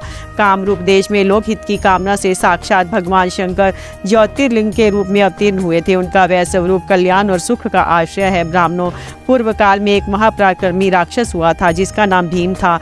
वह सदा धर्म का विध्वंस करता और समस्त प्राणियों को दुख देता था। वह महाबली राक्षस कुंभकर्ण के वीर्य और करकटी के गर्भ से उत्पन्न हुआ था तथा अपनी माता के साथ सहा पर्वत पर निवास करता था। एक दिन समस्त लोगों को दुख देने वाले भयानक पराक्रमी दुष्ट भीम ने अपनी माता से पूछा, माँ, मेरे पिताजी कहाँ हैं? तुम अकेली क्यों रहती हो? मैं ये सब जानना चाहता हूँ, अतः यथार्थ बात बताओ। करकटी बोली, बेटा, रावण के छोटे भाई कुंभकर्ण तेरे पिता थे। भाई सहित उस महाबली वीर को श्री राम ने मार डाला। मेरे पिता का नाम करकट और माता का नाम पुष्क से था। विराट मेरे पति थे जिन्हें पूर्व काल में राम ने मार डाला। अपने प्रिय स्वामी के मारे जाने पर मैं अपने माता पिता के पास रहती थी। एक दिन मेरे माता पिता अगस्त मुनि के शिष्य सुतीक्ष्ण को अपना आहार बनाने के लिए गए। वे बड़े तपस्वी और महात्मा थे। उन्होंने कुपित होकर मेरे माता पिता को भस्म कर डाला। वे दोनों मर गए। तब से मैं अकेली होकर बड़े दुख के साथ इस पर्वत पर रहने लगी। मेरा कोई अवलंब नहीं रह गया। मैं असहाय और दुख से आतुर होकर यहाँ निवास करती थी। इसी समय महान बल पराक्रम से संपन्न राक्षस कुंभकर्ण, जो रावण के छोटे भाई थे, यहाँ आए। उन्होंने बलात् मेरे साथ समागम किया। फिर वे मुझे छोड़कर लंका चले गए। तत्पश्चात तुम्हारा जन्म हुआ। तुम भी पिता के समान ही महान बलवान और पराक्रमी हो। अब मैं तुम्हारा ही सहारा लेकर यहाँ कालक्षेप करती हूँ। सूत जी कहते हैं, ब्राह्मणों, करकटी की ये बात सुनकर भयानक पराक्रमी भीम कुपित हो ये विचार करने लगा कि मैं विष्णु के साथ कैसा बर्ताव करूं। इन्होंने मेरे पिता को मार डाला। मेरे नाना नानी भी उनके भक्त के हाथ से मारे गए। विराट को भी इन्होंने ही मार डाला और इस प्रकार मुझे बहुत दुख दिया। यदि मैं अपने पिता का पुत्र हूं तो श्री हरि को अवश्य पीड़ा दूंगा। ऐसे निश्चय करके भीम महान तप करने के लिए चला गया। उसने ब्रह्मा जी की प्रसन्नता के लिए 1000 वर्षों तक महान तप किया। तपस्या के साथ साथ वह मन ही मन ईष्ट देव का ध्यान किया करता था। तब लोक पिता मैं ब्रह्मा उसे वर देने के लिए गए और इस प्रकार बोले। ब्रह्मा जी ने कहा, भीम, मैं तुम पर प्रसन्न हूँ। तुम्हारी जो इच्छा हो उसके अनुसार वर मांगो। भीम बोला, देवेश्वर कमलासन, यदि आप प्रसन्न हैं और मुझे वर देना चाहते हैं तो आज मुझे ऐसा बल दीजिए जिसकी कहीं तुलना ना हो। सूत जी कहते हैं, ऐसा कहकर उस राक्षस ने ब्रह्मा जी को नमस्कार किया और ब्रह्मा जी ने भी उसे अभीष्ट वर देकर अपने धाम को चले गए। ब्रह्मा जी से अत्यंत बल पाकर राक्षस अपने घर आया और माता को प्रणाम करके शीघ्रतापूर्वक बड़े गर्व से बोला, माँ, अब तुम मेरा बल देखो। मैं इंद्र आदि देवताओं तथा उनकी सहायता करने वाले श्री हरि का महान संहार कर डालूंगा। ऐसा कहकर भयानक पराक्रमी भीम ने पहले इंद्र आदि देवताओं को जीता, उन सबको अपने अपने स्थान से निकाल बाहर किया। तदनंतर देवताओं की प्रार्थना से उनका पक्ष लेने वाले श्री हरि को भी उसने युद्ध में हराया। फिर प्रसन्नतापूर्वक पृथ्वी को जीतना प्रारंभ किया। सबसे पहले वह कामरूप देश के राजा सुदीक्षण को जीतने के लिए गया। वह राजा के साथ उसका भयंकर युद्ध हुआ। दुष्ट असुर भीम ने ब्रह्मा जी के दिए वर के प्रभाव से शिव के आश्रित रहने वाले महावीर महाराज सुदीक्षण को परास्त कर दिया और सब सामग्रियों सहित उनका राज्य तथा सर्वस्व अपने अधिकार में कर लिया। भगवान शिव के प्रिय भक्त धर्म प्रेमी परम परमात्मा राजा को भी उसने कैद कर लिया और उनके पैरों में बेड़ी डालकर उन्हें एकांत स्थान में बंद कर दिया। वहां उन्होंने भगवान की प्रीति के लिए शिव की उत्तम पार्थिव मूर्ति बनाकर उन्हीं का भजन पूजन आरंभ कर दिया। उन्होंने बारंबार गंगा जी की स्तुति की और मानसिक स्नान आदि करके पार्थिव पूजन की विधि से शंकर जी की पूजा संपन्न की। विधि पूर्वक भगवान शिव का ध्यान करके वे प्रणव युक्त पंचाक्षर मंत्र ओम नमः शिवाय का जप करने लगे। अब उन्हें दूसरा कोई काम करने के लिए अवकाश नहीं मिलता था। उन दिनों उनकी साध्वी पत्नी राजवल्लभा दक्षिणी प्रेम पूर्वक पार्थिव पूजन किया करती थी। वे दंपति अन्याय भाव से भक्तों का कल्याण करने वाले भगवान शंकर का भजन करते और प्रतिदिन उन्हीं की आराधना में तत्पर रहते थे। इधर वह राक्षस वर्ग के अभिमान से मोहित हो यज्ञ कर्म आदि सब धर्मों का लोप करने लगा। सबसे कहने लगा कि तुम लोग सब कुछ मुझे ही दो। महर्षियों दुरात्मा राक्षसों की बहुत बड़ी सेना ले उसने सारी पृथ्वी को अपने वश में कर लिया।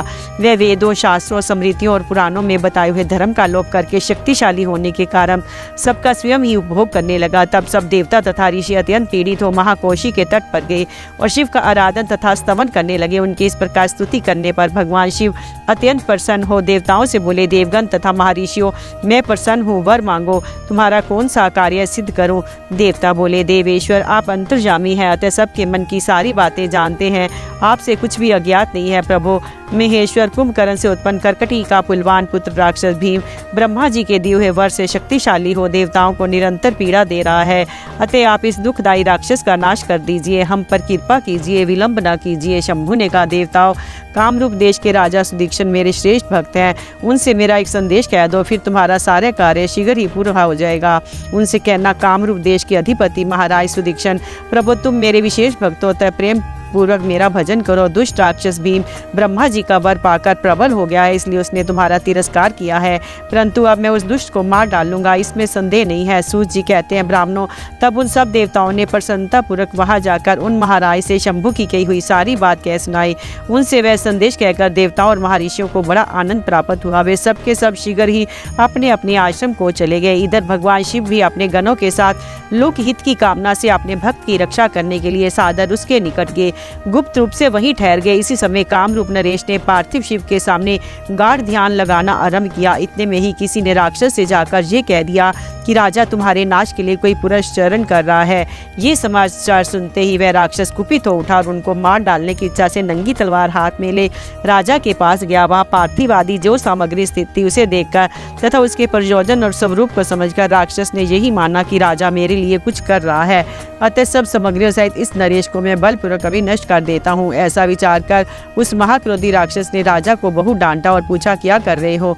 राजा ने भगवान शंकर पर रक्षा का भार सौंप कर कहा, मैं चराचर जगत के स्वामी भगवान शिव का पूजन करता हूँ। तब राक्षस भीम ने भगवान शंकर के प्रति बहुत तिरस्कार युक्त दुर्वचन कहकर राजा को धमकाया और भगवान शंकर के पार्थिव लिंग पर तलवार चलाई। वह तलवार उस पार्थिव लिंग का स्पर्श भी नहीं करने पाई थी कि उसने साक्षात भगवान हर वहाँ प्रकट हो गए और बोले, देखो मैं भीमेश्वर हूँ और अपने भक्त की रक्षा के लिए प्रकट हुआ हूँ। मेरा पहले से ये व्रत है कि मैं सदा अपने भक्त की रक्षा करूँ, इसलिए भक्तों को सुख देने वाले मेरे बल की ओर दृष्टिपात करो। ऐसा कहकर भगवान शिव ने पिनाक से उसकी तलवार के 2 टुकड़े कर दिए। तब उस राक्षस ने फिर अपना त्रिशूल चलाया, परंतु शंभु ने उस दुष्ट के त्रिशूल के भी सैकड़ों टुकड़े कर डाले। तदंतर शंकर जी के साथ उसका घोर युद्ध हुआ, जिससे सारा जग क्षुब्ध हो उठा। तब नारद जी ने आकर भगवान शंकर से प्रार्थना की। नारद बोले, लोगों को भ्रम में डालने वाले महेश्वर मेरे नाथ, आप क्षमा करें, क्षमा करें। तिनके को काटने के लिए कुल्हाड़ा चलाने की क्या आवश्यकता है, शीघ्र ही इसका संहार कर डालिए। नारद जी के इस प्रकार प्रार्थना करने पर भगवान शंभु ने हुंकार मात्र से उस समय समस्त राक्षसों को भस्म कर डाला। मुने सब देवताओं के देखते देखते शिव जी ने उन सारे राक्षसों को दग्ध कर दिया। तदंतर भगवान शंकर की कृपा से इंद्र आदि समस्त देवताओं और मुनीश्वरों को शांति मिली तथा संपूर्ण जगत स्वस्थ हुआ। उस समय देवताओं और विशेषता मुनियों ने भगवान शंकर से प्रार्थना की, प्रभु आप यहाँ लोगों को सुख देने के लिए सदा निवास करें।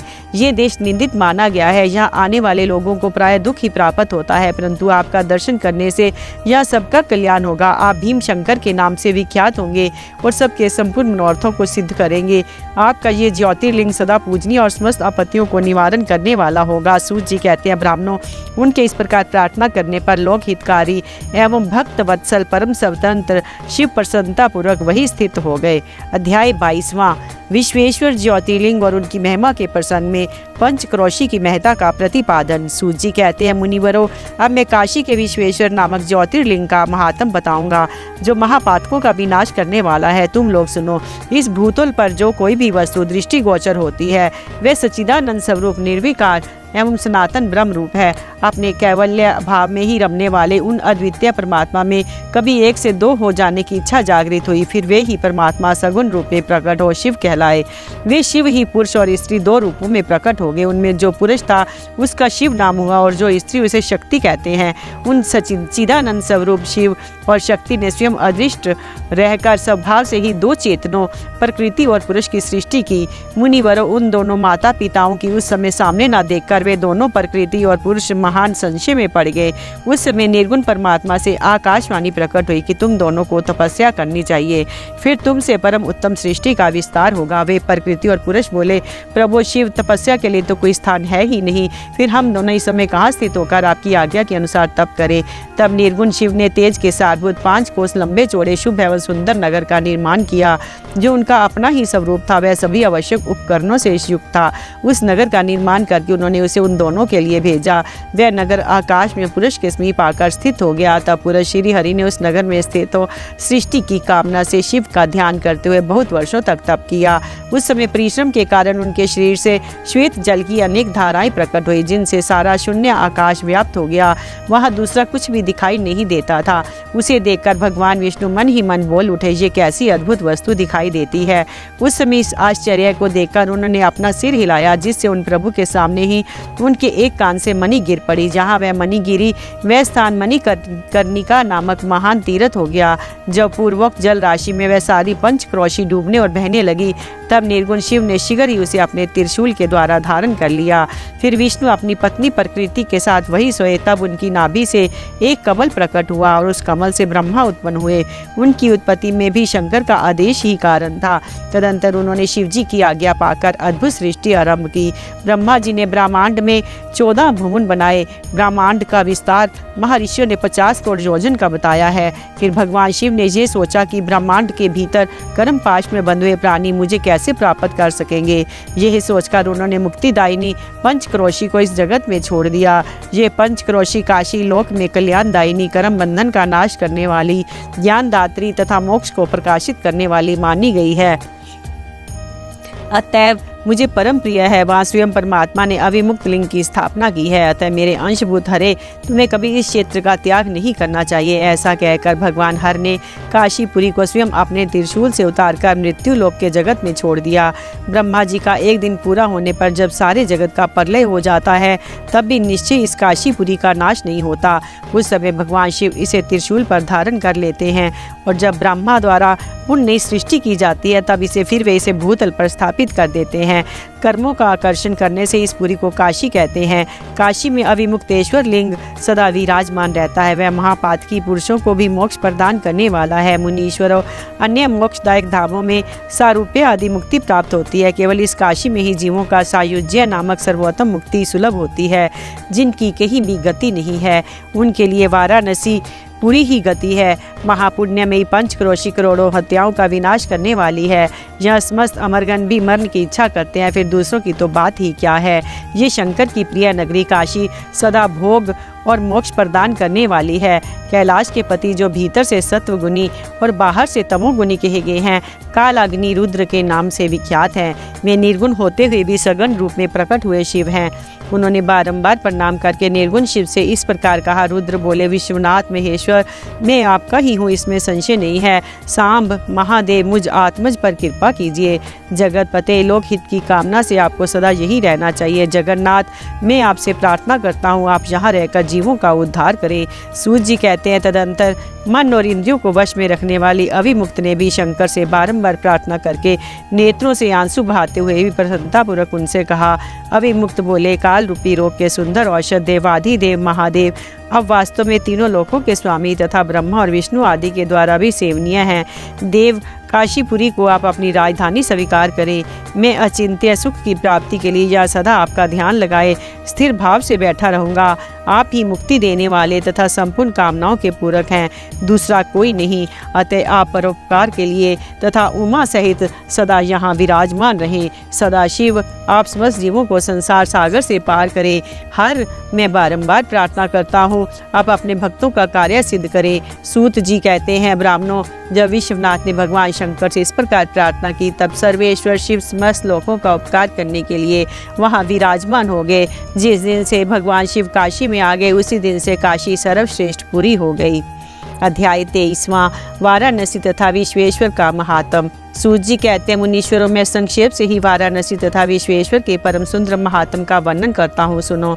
एक समय की बात है, पार्वती देवी ने लोकहित की कामना से बड़ी प्रसन्नता के साथ भगवान शिव से अविमुक्त क्षेत्र में अविमुक्त लिंग का महात्म पूछा।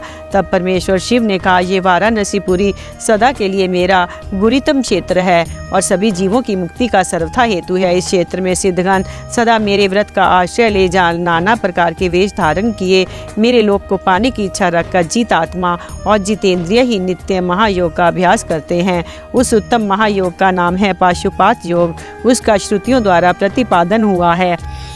वह भोग और मोक्ष रूप फल प्रदान करने वाला है। महेश्वरी, वाराणसीपुरी में निवास करना मुझे सदा ही अच्छा लगता है। जिस कारण मैं सब कुछ छोड़कर काशी में रहता हूँ उसे बताता हूँ, सुनो। जो मेरा भक्त तथा मेरे तत्व का ज्ञानी है वे दोनों अवश्य ही मोक्ष के भागी होते हैं। उनके लिए तीर्थ की अपेक्षा नहीं है। विहित और अविहित दोनों प्रकार के कर्म उनके लिए समान है। उन्हें जीवन मुक्ति समझना चाहिए। वे दोनों कहीं भी मेरे तुरंत ही मोक्ष प्राप्त कर लेते हैं। ये मैंने निश्चित बात कही है। सर्वोत्तम शक्ति देवी में इस परम उत्तम अविमुक्त तीर्थ में जो विशेष बात है उसे तुम मन लगाकर सुनो। सभी वर्ण और समस्त आश्रमों के लोग, चाहे वे बालक जवान या बूढ़े कोई भी क्यों ना हो, यदि इस पुरी में मर जाए तो मुक्त ही हो जाते हैं। इसमें संशय नहीं। स्त्री अपवित्र हो या पवित्र, कुमारी हो या विवाहिता, विधवा हो या वंध्या, रजस्वला, प्रसूता, संस्कारहीना अथवा जैसी तैसी कैसी ही क्यों ना हो, यदि इस क्षेत्र में मरी हो तो अवश्य मोक्ष की भागनी होती है। इसमें संदेह नहीं है। स्वेदज, अंडज, उद्भिज अथवा जरायुज प्राणी जैसे यहाँ मरने पर मोक्ष पाता है वैसे और कहीं नहीं पाता। देवी, यहाँ मरने वाले के लिए ना ज्ञान की अपेक्षा है, ना भक्ति की, ना कर्म की आवश्यकता है, ना दान की, ना कभी संस्कृति की अपेक्षा है, ना धर्म की ही। यहाँ नाम कीर्तन पूजन तथा उत्तम जाति की भी अपेक्षा नहीं होती। जो मनुष्य मेरे इस मोक्षदायक क्षेत्र में निवास करता है वह चाहे जैसे मरे उसके लिए मोक्ष सुनिश्चित है। प्रिय, मेरा ये दिव्यपुर गुरी से भी गुरीतर है। ब्रह्मा आदि देवता भी इसके महात्म को नहीं जानते। इसलिए ये महान क्षेत्र अविमुक्त नाम से प्रसिद्ध है, क्योंकि नैमिष आदि सभी तीर्थों से ये श्रेष्ठ है। ये मरने पर अवश्य मोक्ष दान देने वाला है। धर्म का सार सत्य है, मोक्ष का सार समता है तथा समस्त क्षेत्रों एवं तीर्थों का सार ये अविमुक्त तीर्थ काशी है। ऐसी विद्वानों की मान्यता है। इच्छा अनुसार भोजन, शयन, क्रीड़ा तथा विविध कर्मों का अनुष्ठान करता हुआ भी मनुष्य यदि इस अविमुक्त तीर्थों में प्राणों का परित्याग करता है तो उसे मोक्ष मिल जाता है। जिसका चित्त विषयों में आसक्त है और जिसने धर्म की रुचि त्याग दी है वह भी यदि क्षेत्र में मृत्यु को प्राप्त होता है तो पुनः संसार बंधन में नहीं पड़ता। फिर जो ममता से रहित, धीर, सत्वगुणी, दम्भहीन, कर्म कुशल और कर्तापन के अभिमान से रहित होने के कारण किसी भी कर्म का आरंभ ना करने वाले हैं तो उनकी तो बात ही क्या है। वे सब मुझ में ही स्थित हैं। इस काशीपुरी में शिव भक्तों द्वारा अनेक शिवलिंग स्थापित किए गए हैं। पार्वती, वे संपूर्ण अभीष्टों को देने वाले और मोक्षदायक हैं। चारों दिशाओं में 5-5 कोस फैला हुआ ये क्षेत्र अविमुक्त कहा गया है। ये सब ओर से मोक्षदायक है। जीव को मृत्यु काल में ये क्षेत्र उपलब्ध हो जाए तो भी उसे अवश्य मोक्ष की प्राप्ति होती है। यदि निष्पाप मनुष्य काशी में मरे तो उसका तत्काल मोक्ष हो जाता है और जो पापी मनुष्य मरता है वह काय विहू के प्राप्त होता है। उसे पहले यातना का अनुभव करके ही पीछे मोक्ष की प्राप्ति होती है। सुंदरी, जो इस अविमुक्त क्षेत्र में पातक करता है वह हजारों वर्ष तक भैरवी यातना पाकर पाप का फल भोगने के पश्चात ही मोक्ष पाता है। 100 कोटि कल्पों में भी अपने किए हुए कर्म का क्षय नहीं होता। जीव को अपने द्वारा किए गए शुभाशुभ कर्म का फल अवश्य ही भोगना पड़ता है। केवल अशुभ कर्म नरक देने वाले होते हैं। केवल शुभ कर्म स्वर्ग की प्राप्ति कराने वाला होता है तथा शुभ और अशुभ दोनों कर्मों से मनुष्य योनि की प्राप्ति बताई गई है। अशुभ कर्म की कमी और शुभ कर्म की अधिकता होने पर उत्तम जन्म प्राप्त होता है। शुभ कर्म की कमी और अशुभ कर्म की अधिकता होने पर यहाँ अधम जन्म की प्राप्ति होती है। पार्वती, जब शुभ और अशुभ दोनों ही कर्मों का क्षय हो जाता है तभी जीव को सच्चा मोक्ष प्राप्त होता है। यदि किसी ने पूर्व जन्म में आदर पूर्वक काशी का दर्शन किया है तभी उसे इस जन्म में काशी में पहुंचकर मृत्यु की प्राप्ति होती है। जब मनुष्य काशी जाकर गंगा में स्नान करता है, उसके क्रियामान और संचित कर्म का नाश हो जाता है, परंतु प्रारब्ध कर्म भोगे बिना नष्ट हो नहीं होता। ये निश्चित बात है, जिसकी काशी में मुक्ति हो जाती है उसके प्रारब्ध कर्म का भी क्षय हो जाता है। प्रिय, जिसने एक ब्राह्मण को भी काशीवास में करवाया है, वह स्वयं भी काशीवास का अवसर पाकर मोक्ष लाभ करता है। सूत जी कहते हैं, मुनिवरों, इस तरह काशी का तथा विश्वेश्वर लिंग का प्रचुर महात्म बताया गया है, जो सत्पुरुषों को भोग और मोक्ष प्रदान करने वाला है। इसके बाद मैं त्र्यंबक नामक ज्योतिर्लिंग का महात्म बताऊंगा, जिस सुनकर मनुष्य क्षण भर में समस्त पापों से मुक्त हो जाता है। अध्याय 24वां, अध्याय 25वां। त्र्यंबक ज्योतिर्लिंग के प्रसंग में महर्षि गौतम के द्वारा किए गए परोपकार की कथा, उनके तप के प्रभाव से अक्षय जल प्राप्त करके ऋषियों की अनावृष्टि के कष्ट से रक्षा करना, ऋषियों का छल पूर्वक उन्हें गो हत्या में फंसाकर आश्रम से निकालना और शुद्धि का उपाय बताना। सूत जी कहते हैं, मुनिवरों सुनो, मैंने सद्गुरु व्यास जी के मुख से जैसी सुनी है उसी रूप में एक पाप नाशक कथा तुम्हें सुना रहा हूँ। पूर्व काल की बात है, गौतम नाम से विख्यात एक श्रेष्ठ ऋषि रहते थे, जिनकी परम धार्मिक पत्नी का नाम अहिल्या था। दक्षिण दिशा में जो ब्रह्मगिरी है, वहीं उन्होंने 10,000 वर्षों तक तपस्या की थी। उत्तम व्रत का पालन करने वाले महर्षियों, एक समय वहाँ 100 वर्षों तक बड़ा भयानक अवर्षण हो गया। सब लोग महान दुखों में पड़ गए। इस भूतल पर कहीं गीला पत्ता भी नहीं दिखाई देता था। फिर जीवों का आधारभूत जल कहाँ से दृष्टिगोचर होता। उस समय मुनि, मनुष्य, पशु, पक्षी और मृग सब वहाँ से 10 दिशाओं को चले गए। तब गौतम ऋषि ने 6 महीने तक तप करके वरुण को प्रसन्न किया। वरुण ने प्रकट होकर वर मांगने को कहा। ऋषि ने वृष्टि के लिए प्रार्थना की। वरुण ने कहा, देवताओं के विधान के विरुद्ध वृष्टि न करके मैं तुम्हारी इच्छा के अनुसार तुम्हें सदा अक्षय रहने वाला जल देता हूँ। तुम एक गड्ढा तैयार करो। उनके ऐसा कहने पर गौतम ने 1 हाथ गहरा गड्ढा खोदा। वरुण ने उसे दिव्य जल के द्वारा भर दिया तथा परोपकार से सुशोभित होने वाले मुनि श्रेष्ठ गौतम से कहा, महामुने, कभी क्षीण न होने वाला ये जल तुम्हारे लिए तीर्थ रूप होगा और पृथ्वी भर तुम्हारे ही नाम से इसकी ख्याति होगी। यहाँ किए हुए दान, होम, तप, देव पूजन तथा पितरों का श्राद्ध सभी अक्षय होंगे। ऐसा कहकर उन महर्षि से प्रशंसित हो वरुण देव अंतर ध्यान हो गए। उस जल के द्वारा दूसरों का उपकार करके महर्षि गौतम को भी बड़ा सुख मिला। महात्मा पुरुष का आश्रय मनुष्यों के लिए महत्व की ही प्राप्ति कराने वाला होता है। महान पुरुष ही महात्मा के उस स्वरूप को देखते और समझते हैं, दूसरे अधम पुरुष नहीं। मनुष्य जैसे पुरुष का सेवन करता है, वैसा ही फल पाता है। महान पुरुष की सेवा से महत्ता मिलती है और शूद्र की सेवा से शुद्धता। उत्तम पुरुष का ये स्वभाव है कि वे दूसरों के दुख को नहीं सहन कर पाते। अपने को दुख प्राप्त हो जाए इसे भी स्वीकार कर लेते हैं, किंतु दूसरों के दुखों का निवारण ही करते हैं। दयालु, अभिमान शून्य, उपकारी और जितेंद्रिय, ये पुण्य के 4 खंभे हैं जिनके आधार पर ये पृथ्वी टिकी हुई है। तदंतर गौतम जी वहाँ उस परम दुर्लभ जल को पाकर विधि पूर्वक नित्य नैतिक कर्म करने लगे। उन मुनीश्वर ने वहाँ नित्य होम की सिद्धि के लिए धान, जौ और अनेक प्रकार के निवार बोआ दिए। तरह तरह के धान्य, भांति भांति के वृक्ष और अनेक प्रकार के फल फूल वहाँ लहलहा उठे। ये समाचार सुनकर वहाँ दूसरे दूसरे सहस्त्र ऋषि मुनि, पशु पक्षी तथा बहुसंख्यक जीव जाकर रहने लगे। वह वन इस भूमंडल में सदा सुंदर हो गया। उस अक्षय जल के संयोग से अनावृष्टि वहाँ के लिए दुखदायिनी नहीं रह गई। उस वन में अनेक शुभ कर्म परायण ऋषि अपने शिष्य, भार्या और पुत्र आदि के साथ वास करने लगे। उन्होंने कालक्षेप करने के लिए वहाँ धान बोआ दिया। गौतम जी की प्रभाव से उस वन में सब और आनंद छा गया। एक बार वहाँ गौतम के आश्रम में जाकर बसे हुए ब्राह्मणों की स्त्रियाँ जल के प्रसंग को लेकर अहिल्या पर नाराज हो गई। उन्होंने अपने पतियों को उकसाया। उन लोगों ने गौतम का अनिष्ट करने के लिए गणेश जी की आराधना की। भक्त पराधीन गणेश जी ने प्रकट होकर वर मांगने के लिए कहा। तब ये बोले, भगवान, यदि आप हमें वर देना चाहते हैं तो ऐसा कोई उपाय कीजिए जिससे स्वस्थ ऋषि डांट फटकार कर गौतम को आश्रम से बाहर निकाल दे। गणेश जी ने कहा, ऋषि, तुम सब लोग सुनो, इस समय तुम उचित कार्य नहीं कर रहे हो। बिना किसी अपराध के उन पर क्रोध करने के कारण तुम्हारी हानि ही होगी। जिन्होंने पहले उपकार किया हो उन्हें यदि दुख दिया जाए तो अपने लिए हितकारक नहीं होता। जब उपकारी को दुख दिया जाता है तब उससे इस जगत में अपना ही नाश होता है। ऐसी तपस्या करके उत्तम फल की सिद्धि की जाती है।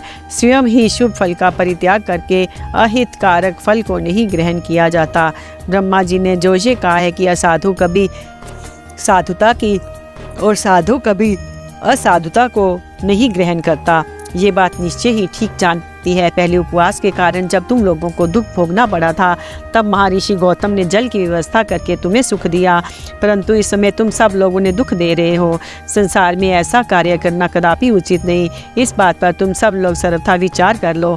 स्त्रियों की शक्ति से मोहित हुए तुम लोग यदि मेरी बात नहीं मानोगे तो तुम्हारा ये बर्ताव गौतम के लिए अत्यंत हितकारक ही होगा, इसमें संशय नहीं है। ये मुनिश्रेष्ठ गौतम तुम्हें पुण्य निश्चय ही सुख देंगे, अतः उनके साथ छल करना कदापि उचित नहीं है। इसलिए तुम लोग कोई दूसरा वर मांगो। सूत जी कहते हैं, ब्राह्मणों, महात्मा गणेश ने ऋषियों से जो ये बात कही वह यद्यपि उनके लिए हितकर थी तो भी उन्होंने इसे नहीं स्वीकार किया। तब भक्तों के अधीन होने के कारण उन शिव कुमार ने कहा कि तुम लोगों ने जिस वस्तु के लिए प्रार्थना की उसे मैं अवश्य करूँगा, पीछे जो होनहार होगी वह होकर रहेगी। ऐसा कहकर वे अंतर ध्यान हो गए। मुनीश्वर उसके बाद उन दुष्ट ऋषियों के प्रभाव से तथा उन्हें प्राप्त हुए वर के कारण जो घटना घटित हुई उसे सुनो। वहाँ गौतम के खेत में जो धान और जौ थे, उनके पास गणेश जी एक दुर्बल गाय बनकर गए। दिए हुए वर के कारण वह गौ कांपती हुई वहां जाकर धान और जौ चरने लगी। इस समय दैववश गौतम जी वहां आ गए। वे दयालु ठहरे, इसलिए मुट्ठी भर तिनके लेकर उन्हीं से गौ को हाँकने लगे। उन तिनकों का स्पर्श होते ही वे गौ पृथ्वी पर गिर पड़ी और ऋषि के देखते देखते उसी क्षण मर गई। वे दूसरे द्वैशी ब्राह्मण और उनकी दुष्ट स्त्रियां वहाँ छिपे हुए सब कुछ देख रहे थे। उसे गौ के गिरते वे सब के सब बोल उठे, गौतम ने ये क्या कर डाला। गौतम भी आश्चर्यचकित हो अहिल्या को बुलाकर व्यथित हृदय से दुखपूर्वक बोले, देवी ये क्या हुआ, कैसे हुआ, जान पड़ता है परमेश्वर मुझ पर कुपित हो गए हैं। अब क्या करूं, कहाँ जाऊं, मुझे हत्या लग गई। इस समय ब्राह्मण और उनकी पत्नियां गौतम को डांटने और दुर्वचनों द्वारा अहिल्या को पीड़ित करने लगी। इनके दुर्बुद्धि शिष्य और पुत्र भी गौतम को बारंबार फटकारने और धिक्कारने लगे। ब्राह्मण बोले, अब तुम्हें अपना मुंह नहीं दिखाना चाहिए, यहाँ से जाओ जाओ। गो हत्यारे का मुंह देखने पर तत्काल वस्त्र सहित स्नान करना चाहिए। जब तक तुम इस आश्रम में रहोगे तब तक अग्निदेव और पितृ हमारे दिए किसी भी हव्य कव्य को ग्रहण नहीं करेंगे। इसलिए पापी गो हत्यारे, तुम परिवार से यहाँ से अन्यत्र चले जाओ, विलंब ना करो। सूत जी कहते हैं, ऐसा कहकर उन सब ने उन्हें पत्थरों से मारना आरंभ किया। वे गालियाँ दे देकर गौतम और अहिल्या को सताने लगे। उन दुष्टों के मारने और धमकाने पर गौतम बोले, मुनियों, मैं यहाँ से अन्यत्र जाकर रहूँगा। ऐसा कहकर गौतम उस स्थान से तत्काल निकल गए और उन सबकी आज्ञा से एक कोस दूर जाकर उन्होंने अपने लिए आश्रम बनाया। वहाँ भी जाकर उन ब्राह्मणों ने कहा कि जब तक तुम्हारे ऊपर हत्या लगी है तब तक तुम्हें कोई यज्ञ याग आदि कर्म नहीं करना चाहिए। इसे भी वैदिक देवयज्ञ पितृयज्ञ के अनुष्ठान का तुम्हें अधिकार नहीं रह गया है। मुनिवर गौतम उनके कथनानुसार किसी तरह एक पक्ष बिताकर उस दुख से दुखी और बारंबार उन मुनियों ने अपनी शुद्धि के लिए प्रार्थना करने लगे। उनके दीन भाव से प्रार्थना करने पर उन ब्राह्मणों ने कहा, गौतम, तुम अपने पाप को प्रकट करते 3 बार सारी पृथ्वी की परिक्रमा करो, फिर लौटकर यहाँ 1 महीने तक व्रत करो। उसके बाद इस ब्रह्मगिरी को 101 परिक्रमा करने के बाद तुम्हारी शुद्धि होगी। अथवा यहाँ गंगा जी को ले आकर उन्हीं के जल से स्नान करो तथा 1 करोड़ पार्थिव लिंग बनाकर महादेव जी की आराधना करो। फिर गंगा में स्नान करे इस पर्वत की 11 बार परिक्रमा करो। तत्पश्चात 100 घड़ों के जल से पार्थिव शिवलिंग को स्नान कराने पर तुम्हारा उद्धार होगा। उन ऋषियों के इस प्रकार कहने पर गौतम ने बहुत अच्छा कहकर उनकी बात मान ली और वे बोले, मुनिवरों, मैं आप श्रीमानों की आज्ञा से यहाँ पार्थिव पूजन तथा ब्रह्मगिरी की परिक्रमा करूँगा। ऐसा कहकर मुनि श्रेष्ठ गौतम ने उस पर्वत की परिक्रमा करने के पश्चात पार्थिव लिंगों का निर्माण करके उनका पूजन किया। साध्वी अहिल्या ने भी साथ रहकर वे सब कुछ किया। उस समय शिष्य पर शिष्य उन दोनों की ही सेवा करते थे। अध्याय 26वां। पत्नी सहित गौतम की आराधना से संतुष्ट हो भगवान शिव का उन्हें दर्शन देना, गंगा को वहाँ स्थापित करके स्वयं भी स्थिर होना, देवताओं का वहाँ बृहस्पति के सिंह राशि पर आने पर गंगा जी के विशेष महात्म को स्वीकार करना, गंगा का गौतमी या गोदावरी नाम से और शिव का त्र्यंबक ज्योतिर्लिंग के नाम से विख्यात होना तथा इन दोनों की महिमा। सूत जी कहते हैं, पत्नी सहित गौतम ऋषि के इस प्रकार आराधना करने पर संतुष्ट हुए भगवान शिव वहाँ शिव और प्रमथ गणों के साथ प्रकट हो गए। तदंतर प्रसन्न हुए कृपा निधान शंकर ने कहा, महामुने, मैं तुम्हारी उत्तम भक्ति से बहुत प्रसन्न हूँ, तुम कोई वर मांगो। उस समय महात्मा शंभु के सुंदर रूप को देखकर आनंदित हुए गौतम ने भक्ति भाव से शंकर को प्रणाम करके उनकी स्तुति की।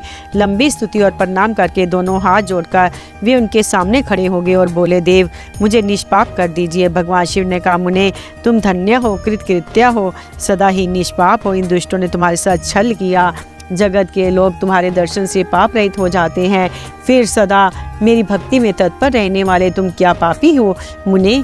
जिन दुरात्माओं ने तुम पर अत्याचार किया है वे ही पापी, दुराचारी और हत्यारे हैं। उनके दर्शन से दूसरे लोग पापाइष्ट हो जाएंगे। वे सबके सब कृतघ्न हैं, उनका कभी उद्धार नहीं हो सकता। महादेव जी की ये बात सुनकर महर्षि गौतम मन ही मन बड़े विस्मित हुए। उन्होंने भक्तिपूर्वक शिव को प्रणाम करके हाथ जोड़ पुनः इस प्रकार कहा। गौतम बोले, महेश्वर, उन ऋषियों ने तो मेरा बहुत बड़ा उपकार किया। यदि उन्होंने ये बर्ताव न किया होता तो मुझे आपका दर्शन कैसे होता?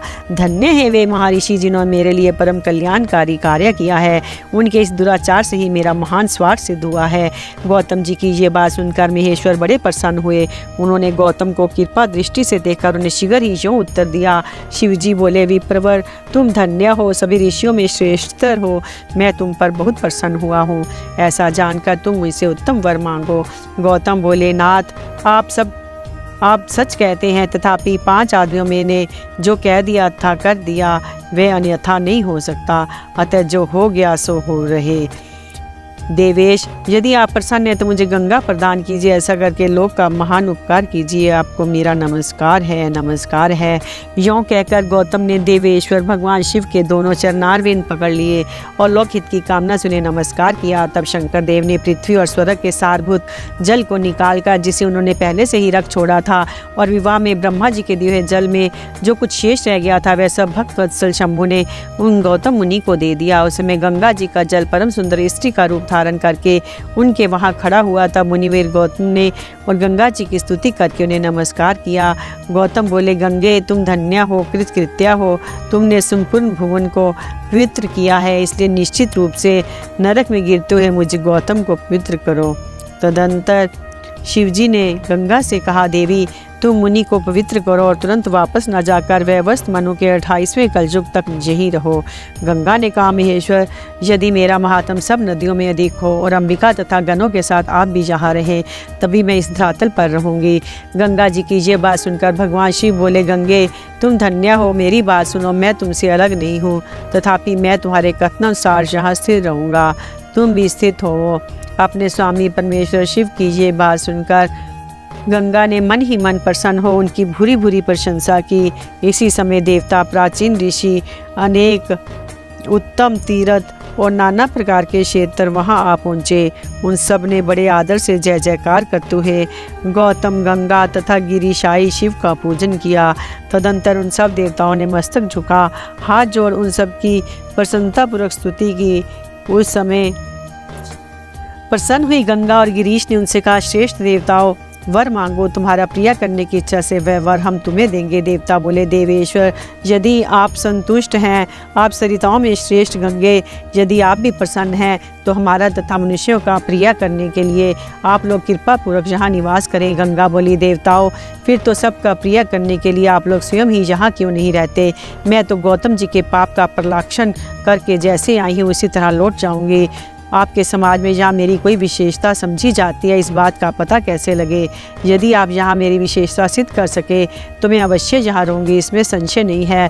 सब देवताओं ने कहा, सरिताओं में श्रेष्ठ गंगे, सबके परम सुहृद बृहस्पति जी जब सिंह राशि पर स्थित होंगे तब हम सब लोग आप यहाँ आया करेंगे, इसमें संशय नहीं है। 11 वर्षों तक लोगों का जो पातक यहाँ प्रक्षालित होगा, उसमें मलिन हो जाने पर उसी पाप राशि को धोने के लिए आदरपूर्वक तुम्हारे पास आएंगे। हमने ये सर्वथा सच्ची बात कही है। सरिद्वरे समस्त लोगों पर अनुग्रह तथा हमारा प्रिय करने के लिए यहाँ नित्य निवास करना चाहिए। गुरु जब तक सिंह राशि पर रहेंगे तभी तक हम यहाँ निवास करेंगे। उस समय तुम्हारे जल में त्रिकाल स्नान और भगवान शंकर का दर्शन करके हम शुद्ध होंगे, फिर तुम्हारी आज्ञा लेकर अपने स्थान को लौटेंगे। सूत जी कहते हैं, इस प्रकार उन देवताओं तथा महर्षि गौतम के प्रार्थना करने पर भगवान शंकर और सरिताओं में श्रेष्ठ गंगा दोनों वहां स्थित हो गई। वहां की गंगा गौतमी गोदावरी नाम से विख्यात हुई और भगवान शिव का ज्योतिर्मय लिंग त्र्यंबक कहलाया। ये ज्योतिर्लिंग महान पातकों का नाश करने वाला है। उसी दिन से लेकर जब जब बृहस्पति सिंह राशि में स्थित होते हैं तब तक तीर्थ क्षेत्र देवता पुष्कर आदि सरोवर, गंगा आदि नदियाँ तथा श्री विष्णु आदि देवगण अवश्य ही गौतमी के तट पर पधारते और वास करते हैं। वे सब जब तक गौतमी के किनारे रहते हैं तब तक अपने स्थान पर उनका कोई फल नहीं होता।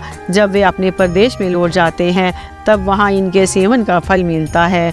ये त्र्यंबकम नाम से प्रसिद्ध ज्योतिर्लिंग गौतमी के तट पर स्थित है और बड़े बड़े पातकों का नाश करने वाला है। जो भक्ति भाव से इस त्र्यंबक लिंग का दर्शन, पूजन, स्तवन एवं वंदन करता है वह समस्त पापों से मुक्त हो जाता है। गौतम के द्वारा पूजित त्र्यंबक नामक ज्योतिर्लिंग इस लोक में समस्त अभीष्टों को देने वाला तथा परलोक में उत्तम मोक्ष प्रदान करने वाला है। मुनीश्वरों, इस प्रकार तुमने जो कुछ पूछा था वह सब मैंने कह सुनाया। अब और क्या सुनना चाहते हो कहो, मैं उसे भी तुम्हें बताऊंगा, इसमें संशय नहीं है। अध्याय 27वां, अध्याय 28वां। वैद्यनाथेश्वर ज्योतिर्लिंग के प्राकट्य की कथा तथा महिमा। सूत जी कहते हैं, मैं वैद्यनाथेश्वर ज्योतिर्लिंग का पापहारी महात्म बताऊंगा। सुनो, राक्षस राय रावण जो बड़ा अभिमानी और अपने अहंकार को प्रकट करने वाला था, उत्तम पर्वत कैलाश पर भक्ति भाव से भगवान शिव की आराधना कर रहा था। कुछ काल तक आराधना करने पर जब महादेव जी प्रसन्न नहीं हुए तब वे शिव की प्रसन्नता के लिए दूसरा तप करने लगा। पुलसत कुल नंदन श्रीमान रावण ने सिद्धि के स्थानभूत हिमालय पर्वत से दक्षिण वृक्षों से भरे हुए वन में पृथ्वी पर एक बहुत बड़ा गड्ढा खोदकर उसमें अग्नि की स्थापना की और उसके पास ही भगवान शिव को स्थापित करके हवन आरंभ किया। ग्रीष्म ऋतु में वह 5 अग्नियों के बीच में बैठता, वर्षा ऋतु में खुले मैदान में चबूतरे पर सोता और शीतकाल में जल के भीतर खड़ा रहता।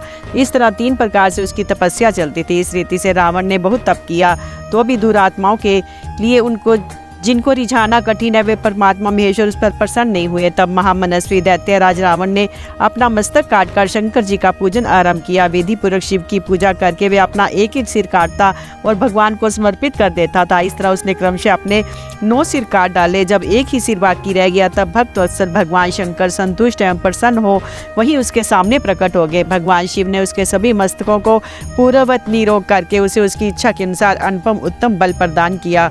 भगवान शिव का कृपा प्रसाद पाकर राक्षस रावण ने नतमस्तक को हाथ जोड़कर उनसे कहा, देवेश्वर प्रसन्न हुई, मैं आपको लंका में ले चलता हूँ, आप मेरे इस मनोरथ को सफल कीजिए, मैं आपकी शरण में आया हूँ। रावण के ऐसा कहने पर भगवान शंकर बड़े संकट में पड़ गए और अपने होकर बोले, राक्षस राज मेरी सार गर्भित बात सुनो, तुम मेरे इस उत्तम लिंग को भक्ति भाव से अपने घर को ले जाओ, परंतु जब तुम इसे कहीं भूमि पर रख दोगे तब वह वही स्थिर हो जाएगा, इसमें संदेह नहीं है। अब तुम्हारी जैसी इच्छा हो वैसा करो। सूत जी कहते हैं, ब्राह्मणों, भगवान शंकर के ऐसा कहने पर राक्षस राय रावण बहुत अच्छा कहकर शिवलिंग साथ लेकर अपने घर की ओर चला, परंतु मार्ग में भगवान शिव की माया से उसे मूत्र उत्सर्ग की इच्छा हुई। पुलसत नंदन रावण सामर्थ्यशाली होने पर भी मूत्र के वेग को रोक न सका।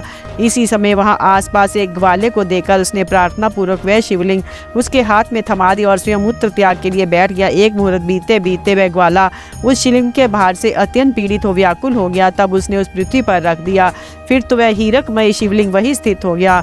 वह दर्शन करने मात्र से संपूर्ण अभीष्टों को देने वाला और पाप राशि को हर लेने वाला है। मुने वही शिवलिंग तीनों लोकों में वैद्यनाथेश्वर के नाम से प्रसिद्ध हुआ, जो सत्पुरुषों को भोग और मोक्ष देने वाला है। ये दिव्य उत्तम एवं श्रेष्ठ ज्योतिर्लिंग दर्शन और पूजन से भी समस्त पापों को हर लेता है और मोक्ष की प्राप्ति कराता है। वह शिवलिंग जब संपूर्ण लोकों के हित के लिए वही स्थित हो गया तब रावण भगवान शिव का परम उत्तम वर पाकर अपने घर को चला गया।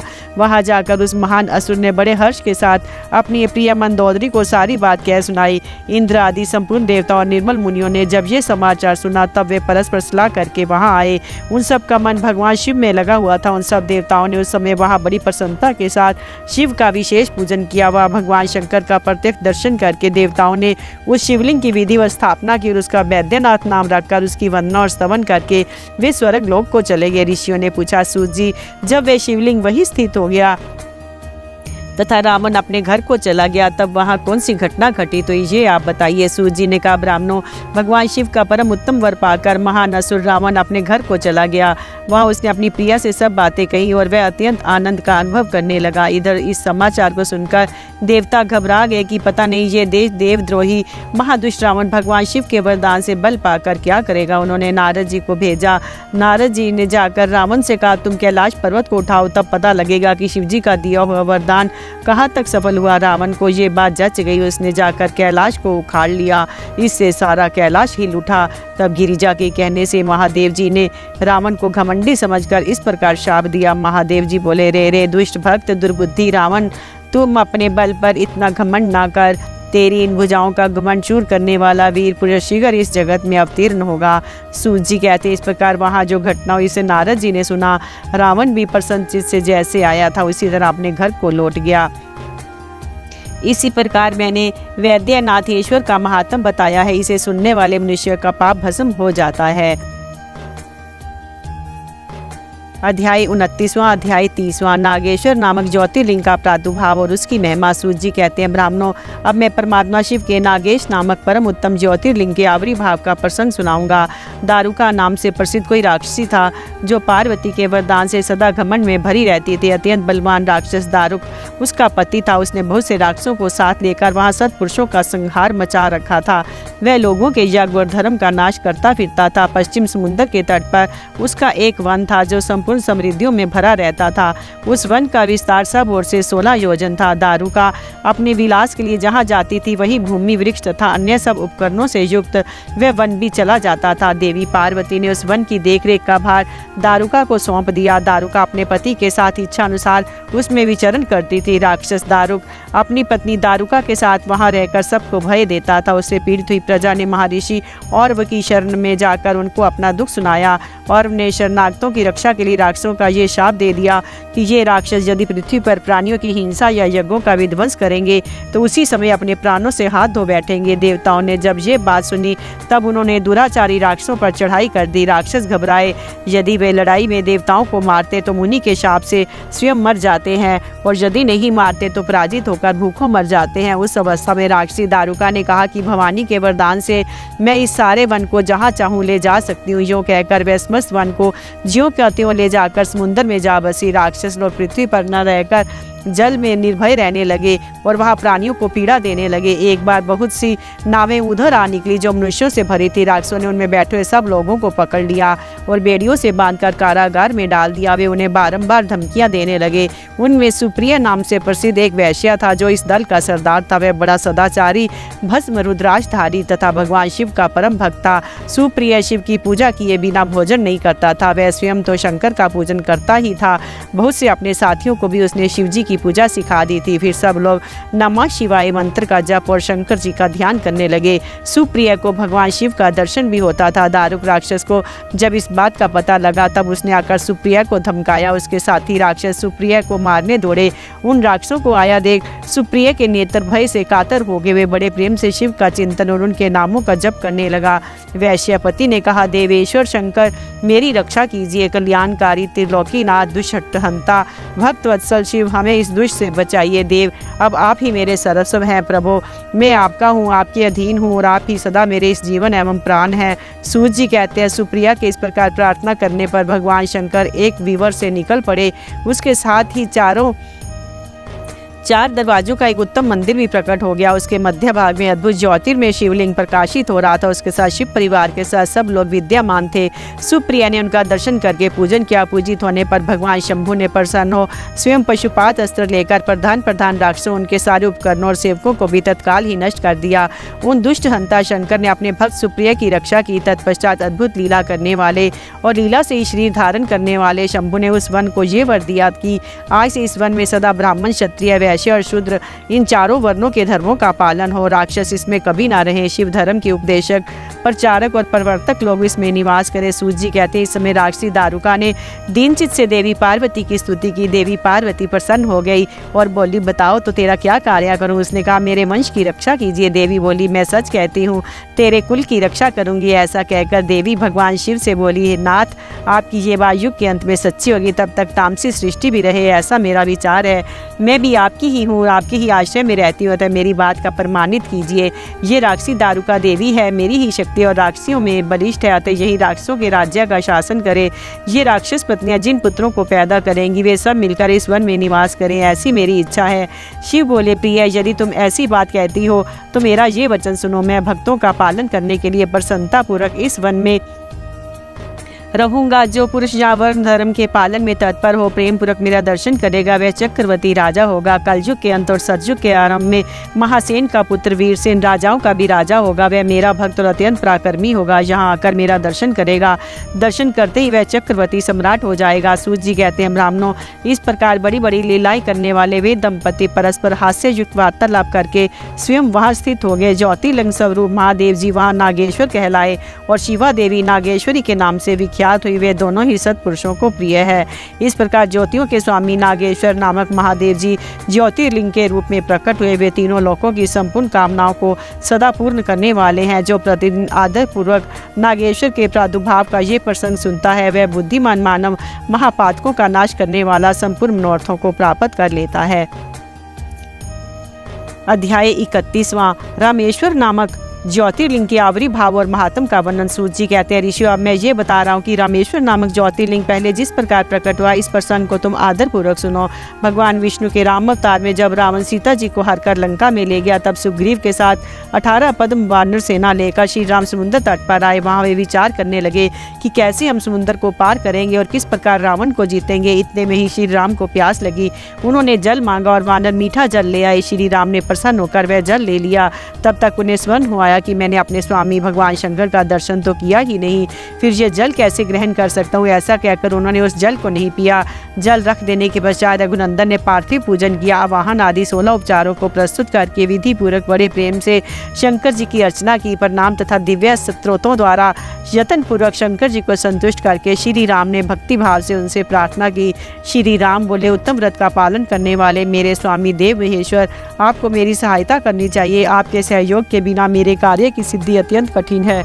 रावण भी आपका ही भक्त है, वह सबके लिए सर्वथा दुर्जय है, परंतु आपके दिए हुए वरदान से वह सदा दर्प में भरा रहता है। वह त्रिभुवन विजयी महावीर है।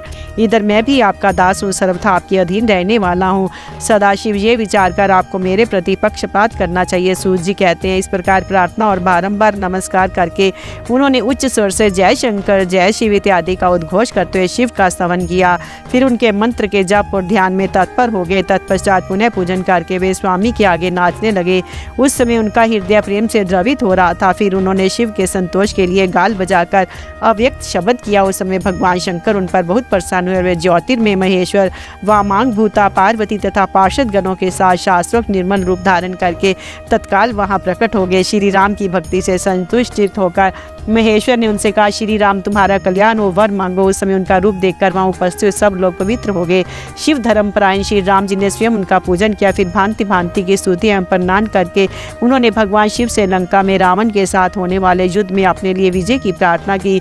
तब राम भक्ति से प्रसन्न हुए। महेश्वर ने कहा, महाराज तुम्हारी जय हो। भगवान शिव के द्वे विजय सूचक वर एवं युद्ध की आज्ञा को पाकर श्री राम ने नतमस्तक को हाथ जोड़कर उनसे पुनः प्रार्थना की। श्री राम बोले, मेरे स्वामी शंकर, यदि आप संतुष्ट हैं तो जगत के लोगों को पवित्र करने तथा दूसरों की भलाई करने के लिए सदा यहाँ निवास करें। सूत जी कहते हैं, श्री राम के ऐसा कहने पर भगवान शिव वहाँ ज्योतिर्लिंग के रूप में स्थित हो गए। तीनों लोकों में रामेश्वर के नाम से उनकी प्रसिद्धि हुई। उनके प्रभाव से अपार समुद्र को अनायास पार करके श्री राम ने रावण आदि राक्षसों का शीघ्र ही संहार किया और अपनी प्रिया सीता को प्राप्त कर लिया। तब से इस भूतल पर रामेश्वर की अद्भुत महिमा का प्रसार हुआ। भगवान रामेश्वर सदा भोग और मोक्ष देने वाले तथा भक्तों की इच्छा पूर्ण करने वाले हैं। जो दिव्य गंगा जल से रामेश्वर शिव को भक्ति पूर्वक स्नान कराता है, वह जीवन मुक्त ही है।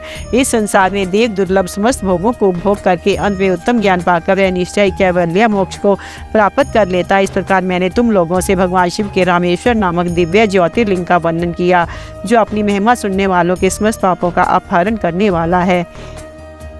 अध्याय 32वां। अध्याय 33वां। घुष्मा की शिव भक्ति से उसके मरे हुए पुत्र का जीवित होना। घुष्मेश्वर शिव का प्रादुर्भाव तथा उनकी महिमा का वर्णन। सूत जी कहते हैं, मैं घुष्मेश नामक ज्योतिर्लिंग के प्रादुर्भाव का और उसके महात्म का वर्णन करूंगा। मुनिवरों, ध्यान देकर सुनो।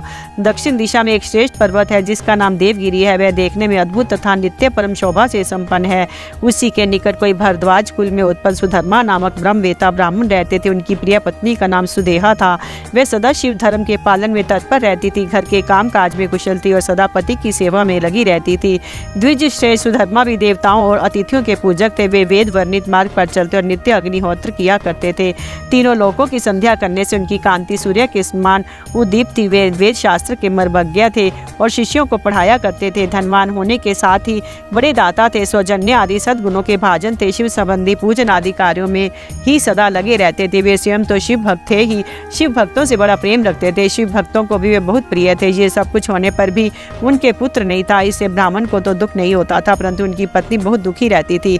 पड़ोसी और दूसरे लोग भी उसे ताना मारा करते थे। वे पति से बार बार पुत्र के लिए प्रार्थना करती थी। पति उसको ज्ञान उपदेश देकर समझाते थे, परंतु उसका मन नहीं मानता था। अंत तो गत्वा ब्राह्मण ने कुछ उपाय भी किया, परंतु यह सफल नहीं हुआ। तब ब्राह्मणी ने अत्यंत दुखी हो बहुत हट करके अपनी बहन घुष्मा से पति का दूसरा विवाह करा दिया। विवाह से पहले सुधर्मा ने उसको समझाया कि इस समय तो तुम बहन से प्यार कर रही हो, परंतु जब इसके पुत्र हो जाएगा तब इससे स्पर्धा करने लगोगी। उसने वचन दिया कि मैं बहन से कभी ढा नहीं करूंगी। विवाह हो जाने पर घुष्मा दासी की भांति बड़ी बहन की सेवा करने लगी। सुदेहा भी उसे बहुत प्यार करती रही। घुष्मा अपनी शिव भक्ता बहन की आज्ञा से नित्य 101 पार्थिव शिवलिंग बनाकर विधि पूर्वक पूजा करने लगी। पूजा करके वह निकटवर्ती तालाब में उसका विसर्जन कर देती थी। शंकर जी की कृपा से उसके एक सुंदर सौभाग्यवान और सद्गुण संपन्न पुत्र हुआ। घुष्मा का कुछ मान बढ़ा, इससे सुदेहा के मन में ढा पैदा हो गई। समय पर उस पुत्र का विवाह हुआ। पुत्र वधू घर में आ गई। अब तो वह और भी जलने लगी। उसकी बुद्धि भ्रष्ट हो गई और एक दिन उससे रात में सोते हुए पुत्र को छुरे से उसके शरीर के टुकड़े टुकड़े करके मार डाला। कटे हुए अंगों को उसी तालाब में ले जाकर डाल दिया जहाँ घुष्मा प्रतिदिन पार्थिव लिंगों का विसर्जन करती थी। पुत्र के अंगों को उस तालाब में फेंककर वह लौट आई और घर में सुखपूर्वक सो गई। घुष्मा सवेरे उठकर प्रतिदिन का पूजन आदि कर्म करने लगी। श्रेष्ठ ब्राह्मण सुधर्मा स्वयं भी नित्य कर्म में लगे रहे। इसी समय उनकी ज्येष्ठ पत्नी सुदेहा भी उठी और बड़े आनंद से घर के काम काज करने लगी, क्योंकि उसके हृदय में पहले जो ईर्ष्या की आग जलती थी वह बुझ गई थी। प्रातःकाल जब बहू ने उठकर पति की शैया को देखा तो वह खून से भीगी हुई दिखाई दी और उस पर शरीर के कुछ टुकड़े दृष्टिगोचर हुए। इससे उसको बड़ा दुख हुआ। उसने सास घुष्मा से पास जाकर निवेदन किया कि उत्तम व्रत का पालन करने वाली आर्य, आपके पुत्र कहाँ गए? उनकी शैया रक्त से भीगी हुई है और उस पर शरीर के कुछ टुकड़े दिखाई देते हैं। हाय, मैं मारी गई, किसने ये दुष्ट कर्म किया है?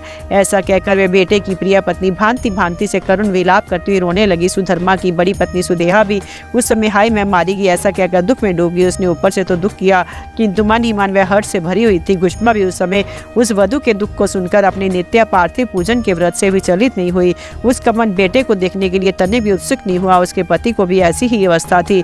जब तक नित्य नियम पूरा नहीं हुआ तब तक उन्हें दूसरे किसी बात की चिंता नहीं हुई। दोपहर का पूजन समाप्त होने पर घुष्मा ने अपने पुत्र की भयंकर शैया पर दृष्टिपात किया, तथापि उसने मन में किंचित मात्र भी दुख नहीं माना। वह सोचने लगी, जिन्होंने ये बेटा दिया था वे ही इसकी रक्षा करेंगे। वे भक्त प्रिया कहलाते हैं, काल के भी काल है और सत्पुरुषों के आश्रय हैं। एकमात्र वे प्रभु सर्वेश्वर शंभु ही हमारे रक्षक हैं। वे माला गूंथने वाले पुरुष की भांति जिनको जोड़ते हैं उनको अलग भी करते हैं। अतः अब मेरे चिंता करने से क्या होगा? इस तत्व का विचार करके उसने शिव के भरोसे धैर्य धारण किया और उस समय दुख का अनुभव नहीं किया। वह पूर्ववत पार्थिव शिवलिंगों को लेकर स्वस्थ से शिव के नामों का उच्चारण करती हुई उस तालाब के किनारे गई। उन पार्थिव लिंगों को तालाब में डालकर जब वह लौटने लगी तो उसे अपना पुत्र उसी तालाब के किनारे खड़ा दिखाई दिया। सूत जी कहते हैं, ब्राह्मणों उस समय वह अपने पुत्र को जीवित देखकर उसकी माता घुष्मा को ना तो हर्ष हुआ ना विषाद। वह पूर्ववत स्वस्थ बनी रही। इस समय उस पर संतुष्ट हुए ज्योति स्वरूप महेश्वर शिव शीघ्र उसके सामने प्रकट हो गए। शिव बोले, सुमुखी मैं तुम पर बहुत प्रसन्न हूँ। वर मांगो। तेरी दुष्टा सोच ने इस बच्चे को मार डाला था, अतः मैं उसी त्रिशूल से मारूंगा। सूत जी कहते हैं, तब घुष्मा ने शिव को प्रणाम करके उस समय ये वर मांगा, नाज ये सुदेहा मेरी बड़ी बहन है, अतः आपको इसकी रक्षा करनी चाहिए। शिव बोली, उसने तो बड़ा भारी अपकार किया है, तुम उस पर अपकार क्यों करती हो? दुष्ट कर्म करने वाले सुदेहा तो मार डालने के ही योग्य है। घुष्मा ने कहा, देव आपके दर्शन मात्र से पातक नहीं ठहरता। इस समय आपका दर्शन करके उसका पाप भस्म हो जाए। जो अपकार करने वाले बड़ी उपकार करता है उसके दर्शन मात्र से पाप बहुत दूर भाग जाता है। प्रभु ये अद्भुत भगवत वाक्य मैंने सुन रखा है, इसलिए सदाशिव जिसने ऐसा कुकर्म किया है वही करे, मैं ऐसा क्यों करूँ? सूत जी कहते हैं, घुष्मा के ऐसा कहने पर दया सिंधु भक्त वत्सल महेश्वर और भी प्रसन्न हुए तथा इस प्रकार बोले, घुष्मे तुम कोई और भी वर मांगो, मैं तुम्हारे लिए हितकर वर अवश्य दूंगा, क्योंकि तुम्हारी इस भक्ति से और विकार शून्य स्वभाव से मैं बहुत प्रसन्न हूँ। भगवान शिव की बात सुनकर घुष्मा बोली, प्रभु यदि आप वर देना चाहते हैं तो लोगों की रक्षा के लिए सदा यहाँ निवास कीजिए और मेरे नाम से ही आपकी ख्याति हो। तब महेश्वर शिव ने अत्यंत प्रसन्न होकर कहा, मैं तुम्हारे ही नाम से घुष्मेश्वर कहलाता हुआ सदा यहाँ निवास करूंगा और सबके लिए सुखदायक होऊंगा। मेरा शुभ ज्योतिर्लिंग घुष्मेश नाम से प्रसिद्ध हो। ये सरोवर शिवलिंगों का आलय हो जाए, इसलिए इसको तीनों लोकों में शिवालय नाम से प्रसिद्ध हो। ये सरोवर सदा दर्शन मात्र से संपूर्ण अभीष्टों को देने वाला है। सुवर्ते, तुम्हारे वंश में होने वाली 101 पीढ़ियों तक ऐसे ही श्रेष्ठ पुत्र उत्पन्न होंगे, इसमें संशय नहीं है। वे सब के सब सुंदरी स्त्री, उत्तम धन और पूर्ण आयु से संपन्न होंगे, चतुर और विद्वान होंगे, उदार तथा भोग और मोक्ष रूपी फल पाने के अधिकारी होंगे। 101 पीढ़ियों तक सभी पुत्र गुणों में बड़े चढ़े होंगे। तुम्हारे वंश का ऐसा विस्तार बड़ा शोभादायक होगा। ऐसा कहकर भगवान शिव वहाँ ज्योतिर्लिंग के रूप में स्थित हो गए। उसकी घुश्मेश नाम से प्रसिद्धि और उस सरोवर का नाम शिवालय हो गया। सुधर्मा, घुष्मा और सुदेहा तीनों ने आकर तत्काल उस शिवलिंग की 101 दक्षिणा व्रत परिक्रमा पूजा की। पूजा करके परस्पर मिलकर मन का मैल दूर करके वे सब वहाँ बड़े सुख का अनुभव करने लगे। पुत्र को जीवित देख सुदेहा बहुत लज्जित हुई और पति तथा घुष्मा से क्षमा प्रार्थना करके उसने अपने पाप के निवारण के लिए प्रायश्चित किया। मुनीश्वरों, इस प्रकार वह घुश्मेश्वर लिंग प्रकट हुआ। उसका दर्शन और पूजन करने से सदा सुख की वृद्धि होती है। ब्राह्मणों, इस तरह मैंने तुमसे 12 ज्योतिर्लिंगों की महिमा बताई। ये सभी लिंग संपूर्ण कामनाओं के पूरक तथा भोग और मोक्ष देने वाले हैं। जो इन ज्योतिर्लिंगों की कथा को पढ़ता और सुनता है वह सब पापों से मुक्त हो जाता, भोग और मोक्ष पाता है। 12 ज्योतिर्लिंगों के महात्म की समाप्ति।